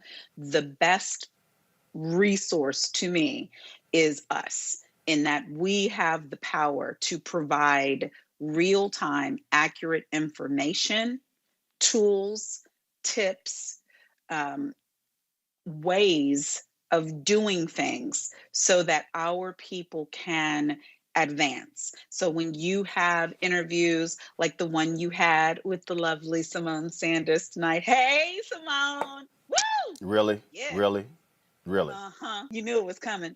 Win with Black women. So I'm true to this now. So when you have interviews like that, on your very important substantive show, Roland Martin, then people can trust that, because it's not a cakewalk. You're asking the right questions. You're not giving them a pass, but you're giving space for real answers. And that's what our folks need. And what they also need, what we all also need, like you just said a minute ago, you read a book or 1,000. I dare say you've read a book or 5,000. Leaders read. If you don't read, you will always depend on the people who do. So read for yourself. Whitehouse.gov or WH.gov. Read every single executive order. Know which ones say what. If you have questions, submit them. Submit them to people you can trust, like Roland, or submit them to the White House, or submit them to whomever until you get answers. But read first, and read as much as you can, and don't feel shame about what things you don't understand. We're all in this together, and it's going to take all of us to get it done. And again, here's the whole deal. If you are following somebody and their time is spent talking about what I talk about, as opposed to actually talking to policymakers, you should stop following fools like that. Here's the deal. I don't discuss them because they're not worth it. Too many of our people are getting bad information. Too many of our people are walking around people telling you this can be done when it actually can't be done, or they don't understand policy. They don't understand how laws are made. They don't understand how to even lobby. And also, last point, if somebody who you follow is now trying to have an opinion on what the Biden administration should or shouldn't do, and they the same punk asses who told you don't vote, they can go to hell. Because if you follow somebody who told you not to vote, their opinion right now don't mean a damn thing to me. And it shouldn't mean anything to you. And you sorry asses know who you are. Folks talk about Chicago. It's been nearly a year since schools were shut down due to COVID-19. Yeah, I said it, Monique. But some are slated to return to school tomorrow for its first in-person class. The city's teachers union voted in favor of reopening agreement with Chicago public schools. Months of over safety concerns, both parties were able to agree the first and second vaccinations provided for all employees and will return in phases. Pre-K and special education this week. Elementary, middle, and high school are scheduled to come back to school in March. Watch this. We are here to announce the very good news that our children will be returning to in-person learning this week. These past 11 months have been a whirlwind for our entire city, pushing us to limits, not once, not twice, but countless times. We've lost jobs, and we've lost loved ones. We've grappled with the certainty and predictability of our lives, and been left instead with instability, uncertainty, and we've all been on a nonstop emotional roller coaster that we have individually and collectively tried to navigate a set of circumstances that none of us experienced before. All right then, folks. You know what? I got real quick here, Monique. It's been a lot of back and forth. The same thing's happening in Prince George's County right now as well. They're working all out. From the three of you, it's for kids to go back to the classroom.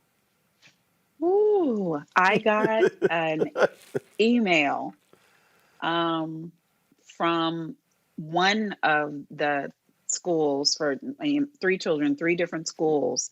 And during the virtual session today for one of my children, the lead teacher said, "Oh, Miss Presley, are you in the room, Miss Presley?" Which, how far away could I be? So I'm like, "Yeah, I'm here." And is your child going to be coming back on such and such a date? And I'm like, "Oh, I was just assuming it was going to get kicked again, because this is like our fourth start date for a hybrid type scenario for that school." I'll say, like I said the last time I was on your show, let's go with the science, because I don't believe that it is failing us. Schools that are putting the proper protocols in place are having very good results, not just for children who we know are less susceptible, but also for teachers. And it has been proven that where schools are doing it safely, the schools are safer than community at large. They're safer than church. They're safer than the malls. They're safer than, the McDonald's that's still open, or the patio cafe. But let's look at schools like DC, and that's not even the worst example. Schools that don't have the financing, the wherewithal to be able to do it properly, teachers are dying. Student numbers are up, and the teacher and staff numbers are up even higher. So I think this can't be a blanket. It has to be either the federal government is empowering and funding and superimposing funding on the states such that they can do exactly what is necessary for it to be done safely with the smaller amount of students in classes, the requirement of masks, the requirement of testing where testing is necessary, the low number of staffers, the vac systems, because the two of my kids that are in hybrid, they've spent a whole bunch of money changing the entire way that the place receives its air filtration system. And my kids say all the time, oh no, I need both of those sweaters and a coat, because they keep us like a cold in there because they've figured out how to stay alive and teach our kids. So if they're not going to do all of those things, then no, because staying alive is more important. Robert, time for back in the classroom?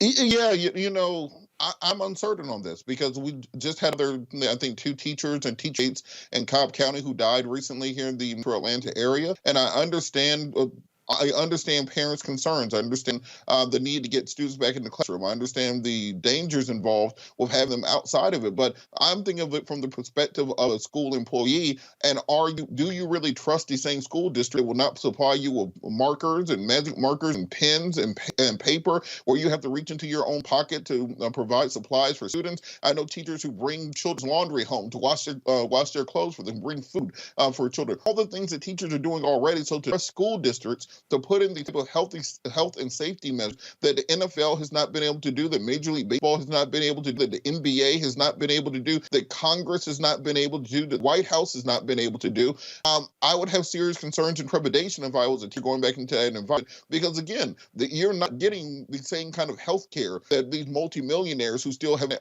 been able to deal with this pandemic are able to do. So we have to really follow the science, not rush these things, understand the dangers involved by not going back, but also prioritize the teachers and the staff members and their lives and their livelihood, because at the end of the day, they have families they would like to go back to also. So let's not rush this. Mustafa. Well, this is a tough one for me. My little niece and her brother just had COVID just a couple of weeks ago.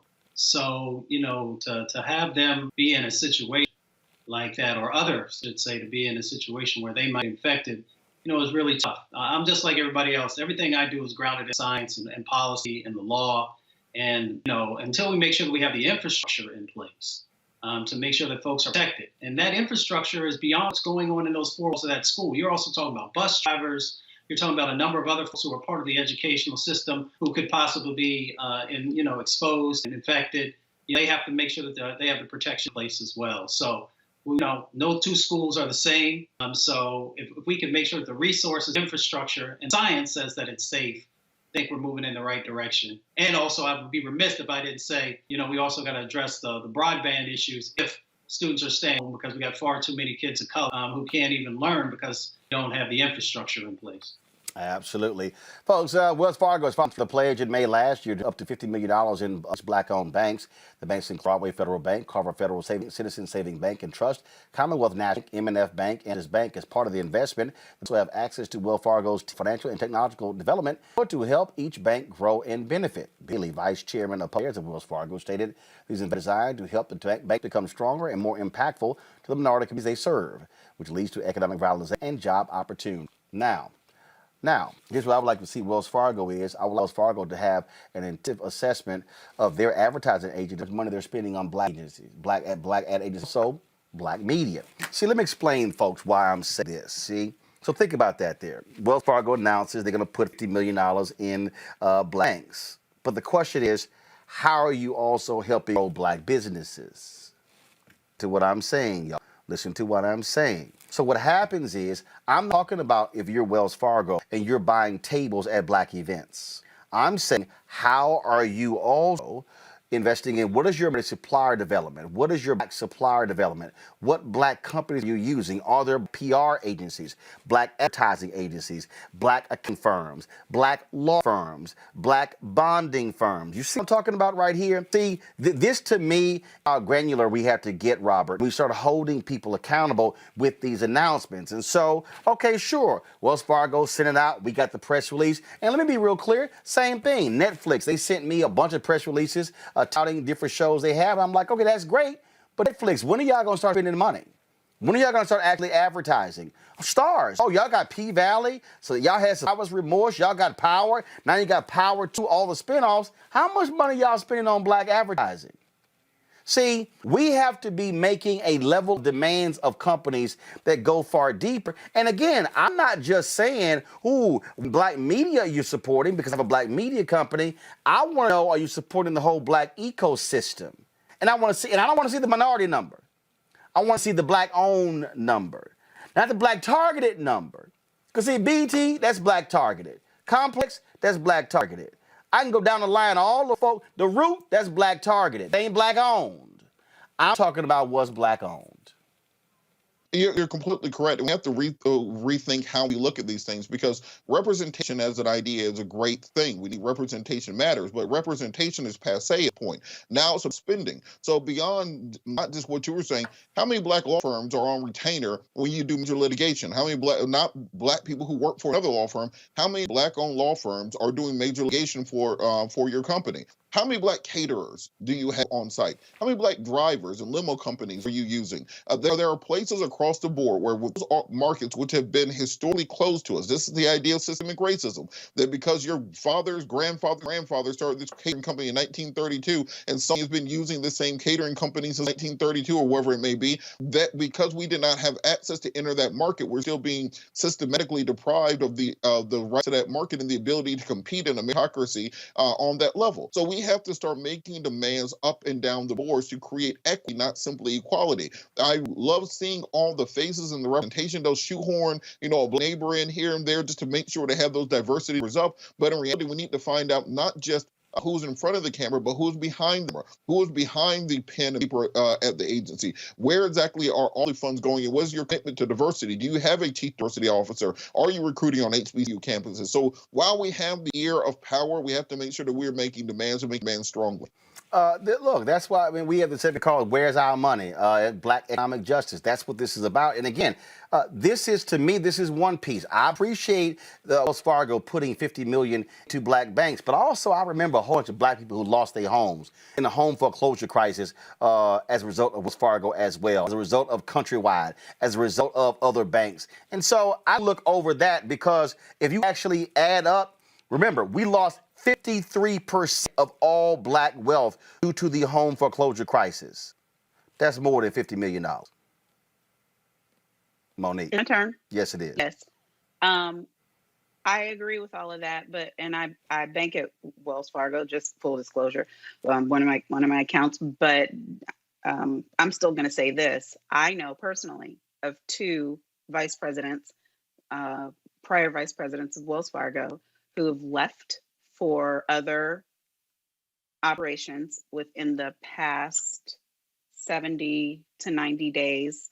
And they controlled diversity books, and they controlled a large business targeted at minority businesses.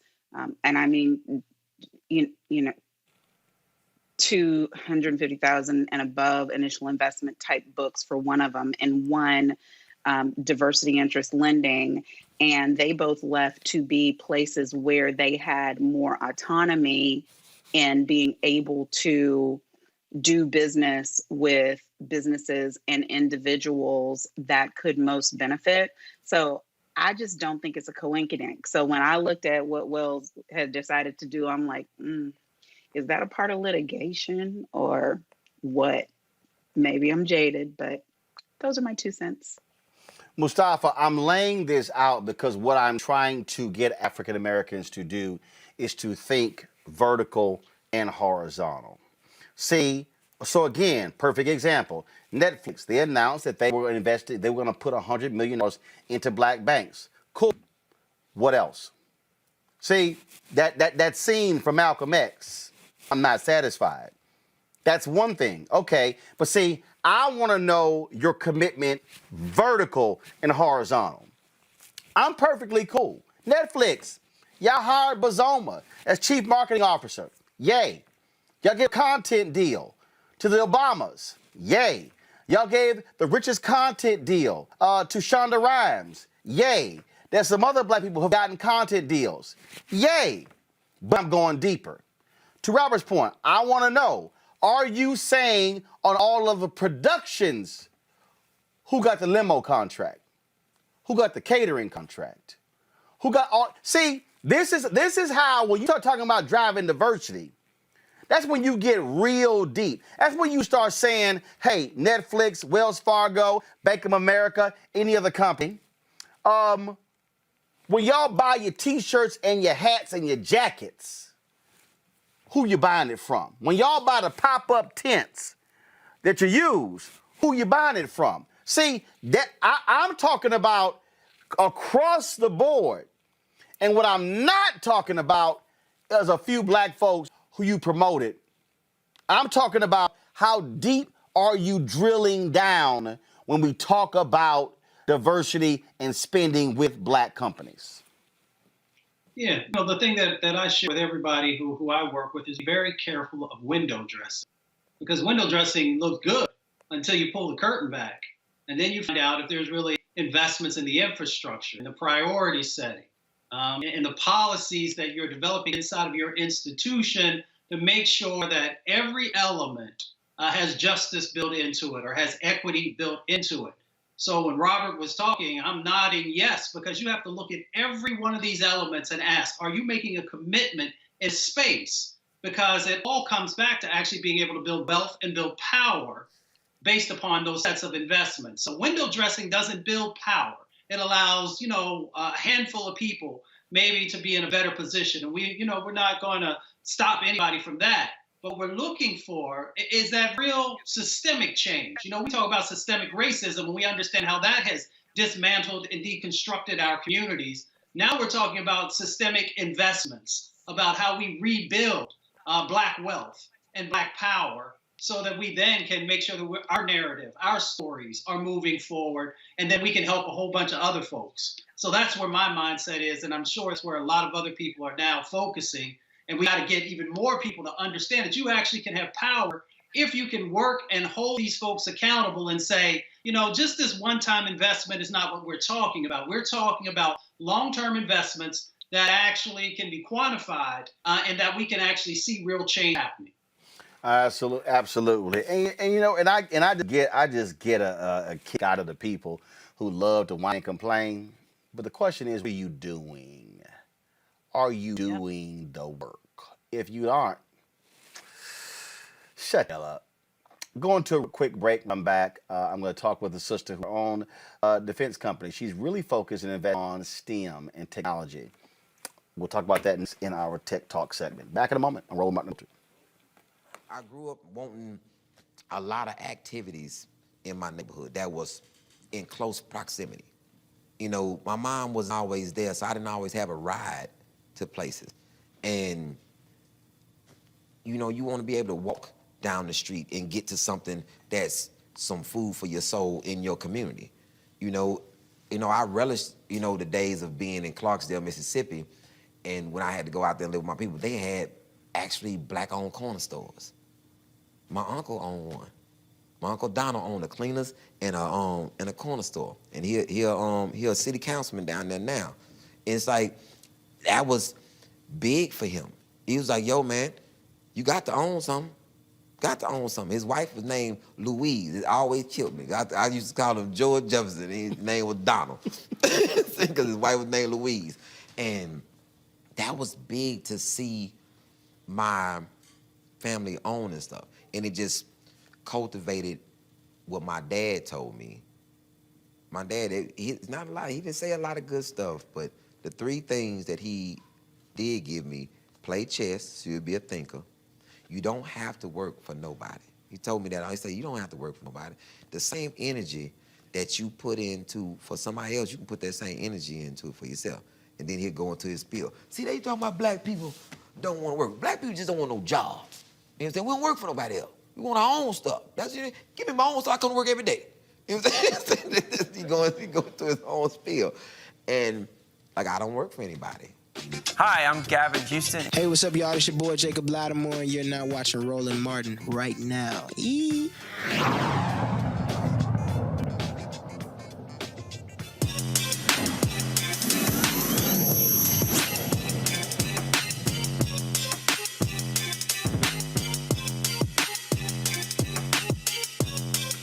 All right, folks, my next guest started a company called STEMboard, which creates systems and solutions for federal and large-scale private sector clients.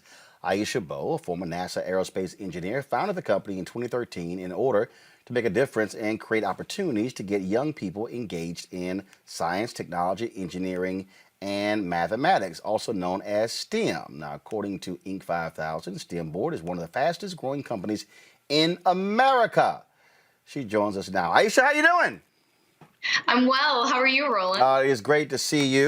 So let's, first of all, before we talk about the company, let's talk about you. Look, double degrees, University of Michigan, but you were not one of these brainiacs, always a straight A student, and you was a perfect student. You actually have a story that when you talk to young folks, you can identify with as somebody who through stuff, but again, got it together and now is in a position to really impact and change lives. Yeah, so I like to consider myself the accidental engineer. I started my undergrad in aerospace engineering with pre-algebra in a community college. I was what you'd call truant in high school because I was not focused. I had no career aspiration. I was just trying to find a way to feed myself. I just wanted a job. But it was in community college that I discovered a love of math and science that would propel me to complete an undergraduate degree in aerospace engineering from the University of Michigan, which is one of the top 4 best aerospace schools in the country, and eventually a master's in space systems engineering, and earned me a role at NASA in Silicon Valley, working on small spacecraft and supporting the aeronautics mission director. And so, as somebody who had to really lock down the focus and really chart their path, why'd you go this route? What was it? What was the thing about getting 2 degrees as a real rocket scientist? People are like, I'm not a rocket scientist. Well, you actually are. Yeah, so it was this idea that everything I thought about myself was wrong. For so long, I felt ashamed because I was Black. I felt guilty because I was poor. I felt like I couldn't achieve because people like my guidance counselor said, hey, I think you should be a cosmetologist. And it's not that there's anything wrong with that. That was all that she thought that I was capable of doing. And so once I entered the community college environment and I started to realize, hey, maybe everything that everyone told me about myself was wrong, I was determined to be everything that I thought was audacious. I wanted to live a big life. And so I said, hey, I'm going to go to the University of Michigan because you know what? I don't think I could get in. I'm going to study engineering because I love math and science. And if I'm going to study engineering, I'm going to be an aerospace engineer because I think that's the most incredible thing that I could do with my life. And I did. And since then, I've been on this mission to help people challenge what they think is possible for them and their lives. So you went this route, then you went to go work for NASA, but then you left. Yeah, and when you leave a government job, your family will think you're crazy. Like, listen, I love my family, but when I said to them that I was going to leave my government job for a company that I was going to create, they thought I lost my marbles, Roland. Like, it was just like, it was a non-conversation. Are you kidding me? You're an aerospace engineer. You're a rocket scientist. You're just going to go? But yes, I was going into the community and I was talking to kids in schools on behalf of NASA. And I would show up and I would say, hey, I am really excited to talk to you about this small spacecraft mission. Or I'm really excited to talk to you about what I'm doing in flight trajectory optimization. And they would look at me like, you're an engineer? You're kidding. I mean, I literally had my degrees in my trunk, Roland, and I would pull them out and I would show them to the kids to prove that I got the degree and I was supposed to be there. And there was something about that to me that was like, this is wrong. We as a society need to normalize minorities in these fields. And I'm going to start a company that's not only going to do that, but that's going to do something better than that. It's going to be impactful, and it's going to provide engineering services to the U.S. government in a way where we can have national reach. And that's what's become STEMboard and eventually Lingo, our at-home self-paced coding kit that's being used by thousands of school kids right now in America, including some HBCUs, to teach computer science. And so with that, how has that gone? And what has been the reaction when you bring kit to young people? So I love Lingo. Our clients include Microsoft, GE, we have Fayetteville State, we've got Bowie State, and a number of other HBCUs that we're working with. And one of the most touching pieces of input I received was from a student who sent us an email and said, this is the first time that I've seen this subject taught by somebody who looks like me. That instructor at Lingo is a woman by the name of Danielle Regis. She's double degreed from Cornell, and she takes the students through the activities with passion. We tie it to art, we tie it to music, we tie it to fashion, because guess what?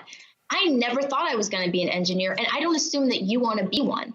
And so our content is designed to engage. It's designed to say, hey, this is how you can use this to do something that you're really passionate about. Just stay tuned. We're going to teach you how.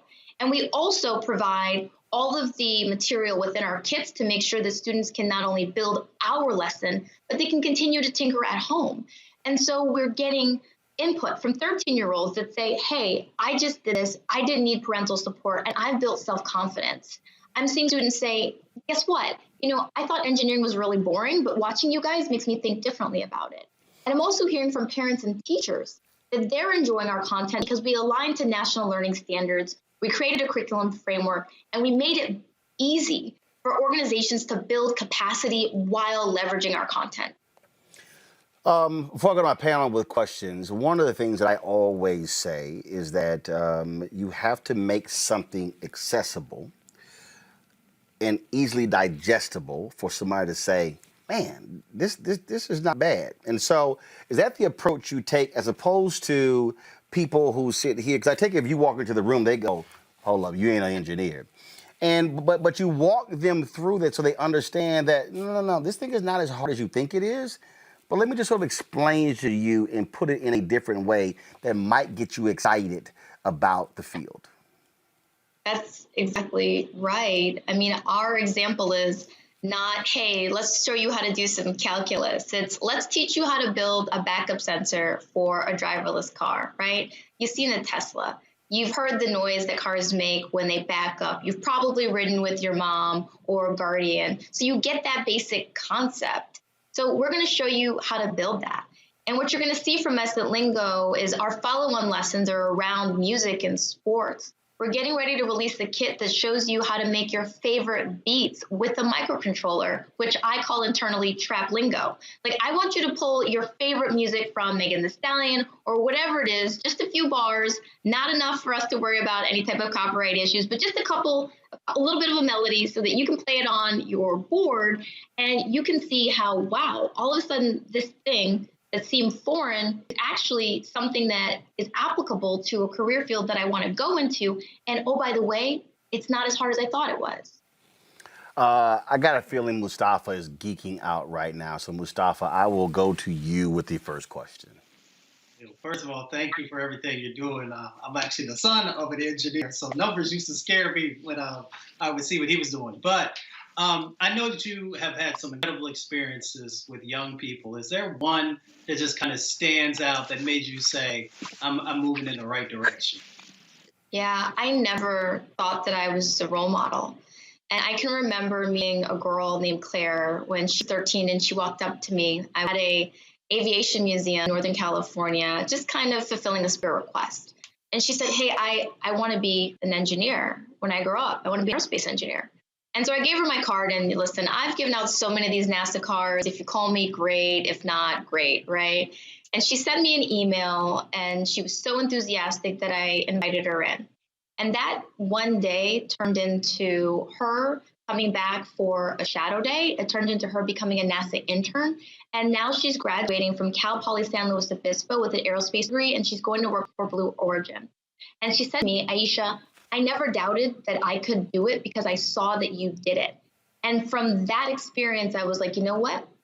I'm going to do this. I'm going to do it bigger. I'm going to do it again. And I'm blessed that I run a contracting company where we've been in operation now since 2013. We're leveraging the U.S. taxpayer dollar to invest in the infrastructure and that's necessary to make a long-term change in how we educate minorities and women in America. Next question, Monique. Oh, I don't have a question. I have a person. Okay, Here she comes. Do you want to elaborate? Here she is. I've got your next one. Hi. Homework. This is Grace. Grace has a life in tech that her mother never could have dreamed. Say hi to everybody. Hi. But especially to this rising queen right there who's doing big things in tech. She's gorgeous, right? Okay. Thank you. Keep doing what you're doing. We need you. Oh, thank you. Roland, I mean, listen, can I come back? Because this is amazing. Thank you. Yeah, it's my show. I ain't got to ask nobody. That's what happens when you own your shit. Robert, what's your question for Aisha Bo? All right, on a very your story about the guidance counselor struck me because literally almost word for word the exact same thing happened to me. I went to Space and Rocket Center in Huntsville in high school, and when I came back, I told my guidance counselor I wanted to go to MIT and be an airbase engineer. They asked me I want to go to technical school to work on air conditioners, and that's the last conversation I had with them on the subject. Right now, you mentioned Blue Origin, so there's a whole renaissance in private rocket companies, everything from Blue Origin, SpaceX, of course, and many of the other countries, Electron, more than anybody can count. How can African Americans work on moving into this new and growing field? Because we just saw Jeff Bezos step down from Amazon to focus on low Earth orbit, and then eventually the New Glenn going for moon missions and so on and so forth. So there's going to be $1 trillion economy that for the most part we are shut out of on the front end. How can we work on remedying that? So I love this question because if you look at venture capital and large investments, 75% of that funding is concentrated in just 3 states, right? New York, California, and Massachusetts. But when you're talking about Blue Origin, when you're talking about SpaceX, guess where they are? They're in Florida. And when you have states with a high concentration of Black, Latinx, and female graduates with STEM degrees, such as Florida or Georgia, and they also have an affordable cost of living, that's key. So what I would like to see is more investment in these areas that already have that population, as opposed to investments where they would kind of require that that population moves to them in order to be part of their workforce and potentially even acclimate to their culture. The other thing that I actually have thought is maybe a perk of the pandemic is this idea that you can now work where you are, right? I mean, it was a really big deal for me to move from Michigan to Northern California. I knew a lot of other minority students that simply said, hey, we're not going to do that. We want to go to other areas where we feel more welcome. And so this is an opportunity for these companies to say, hey, we can tap into this talent pool, which we all know is existing, by working with these HBCUs and organizations that are designed to cultivate this talent directly, and allowing them to stay in environments that are familiar to them and it can support their academic as well as professional growth. One of the things that I was just talking about is this idea of business, and again with contracts and race equity as well. And I want people to really listen to what I'm about to tell y'all right now. Because I think, Aisha, too often, again, we're not understanding how these dissect. If you look at Elon Musk, worth billions on the use of federal taxpayer dollars, federal contracts, state giveaways. Donald Trump's daddy made all of his money federal housing contracts. And so it's important for us to obviously, and most important, to amplify what you're doing because, and let me be real clear to everybody listening. I need everybody listening what I'm about to say. What Aisha had laid out is not a damn nonprofit. Why am I saying that? because there are too many people who want us as black folks to give our expertise away for free when others are earning millions and billions on the same expertise. And that's important to say because we have to have African Americans also advocating for folks like Aisha when you're trying to get those contracts, when you're trying to get contracts from other agencies, because that builds your business. And if Aisha Bowe grows her business from 10 to 20 to 50 to 100 to 500 million to $1 billion, imagine how many black children you now can impact when it comes to the area of STEM. That's what I mean when we talk about how we have to connect the dots and use each other's platforms. And just so everybody understand also what happens when you own your it. I went to dinner with Aisha and a friend of hers who's a friend of mine Friday. She's on the show today. Not MSNBC, not CNN, but this is what happens when we are black and we own. We get to make decisions on what we do and how we control our dollars. Now you can go ahead and respond. Roland, look, you know that the federal government spends so much money, right? In 2019, $4.4 trillion, not billion, trillion dollars was spent by the government. And one of the things that I'm excited by is that the campaign outlined a $400 billion plan to support small businesses and tackle inequities in the federal contracting system. This is likely to increase the dollars that are going to go to small and minority-owned businesses. But guess what? There aren't enough small and minority-owned businesses. These are opportunities that people need to begin to prepare themselves for now. And one of the things that I want people to take out of my story and my time with you is that what I did isn't rocket science. You can start a company that is a small minority-owned business, and the government has resources that are designed to support you, and you can grow without taking outside capital. Everything that was accomplished, from the lingo kits to our operation, was done by bootstrapping through using government contracts to generate revenue. We are not a nonprofit. We choose to use our profit for good, and that's a decision that I can make because I, like you, own. But it's important for minorities, women, African Americans, veterans, disabled community members. Please know that these opportunities are available to you in the U.S. federal contracting system. Absolutely, absolutely. Well, Aisha, you're doing a great job. Is there anything that I do to assist? Certainly let me know, and I'm sure there'll be more great things that we will be seeing and hearing from you in the future. Thank you. All right, thanks so much. Folks, that is it for us. Wrap this thing up. Did I get some mail today? I think I did. I don't know where I put it. Okay, all right. I'm going to read the letter tomorrow. For our Bring the Funk fan club, I want to support what we do. Y'all know how to help us. Please join Bring the Funk fan club. Your dollars make it possible for us to do this kind of show, to provide a platform to folks like Aisha, to be able to get the story out, get the word out with what she's doing, the great things that she's doing. And, of course, to feature commentary. Folks are loving you on YouTube and Facebook, Robert. They say you've been real spicy lately.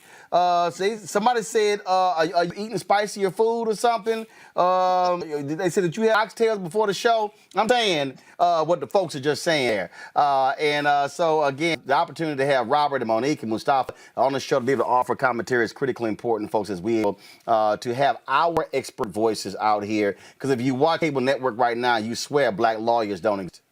I mean, you just swear they don't exist, but they actually do, and we feature them. All right, folks, support us via Cash App, $RM Unfiltered. PayPal is paypal.me/R Martin Unfiltered. Venmo /RM Unfiltered. And, of course, Zelle is smartin.com. Also, shout out to Latasha Brown, Cliff Albright. I'm rocking Black Voters Matter today. So they always hook me up with gear. So we were out on the road, of course. Matter of fact, y'all, I know it's cold. So, I told them, I said, we got to do it right as well. So, when you're out there and, and it's freezing, so you got to represent even when it comes to the beanie as well. And so I appreciate that. And they're the ones who we reached out to when we bought our gear. They hooked us up with the company as well. Folks, I'll see you guys tomorrow. Tomorrow's day. We look forward to seeing Greg Carr, Reed, and Erica. Thank you so very much, folks. We'll see y'all tomorrow. You know how we always end the show.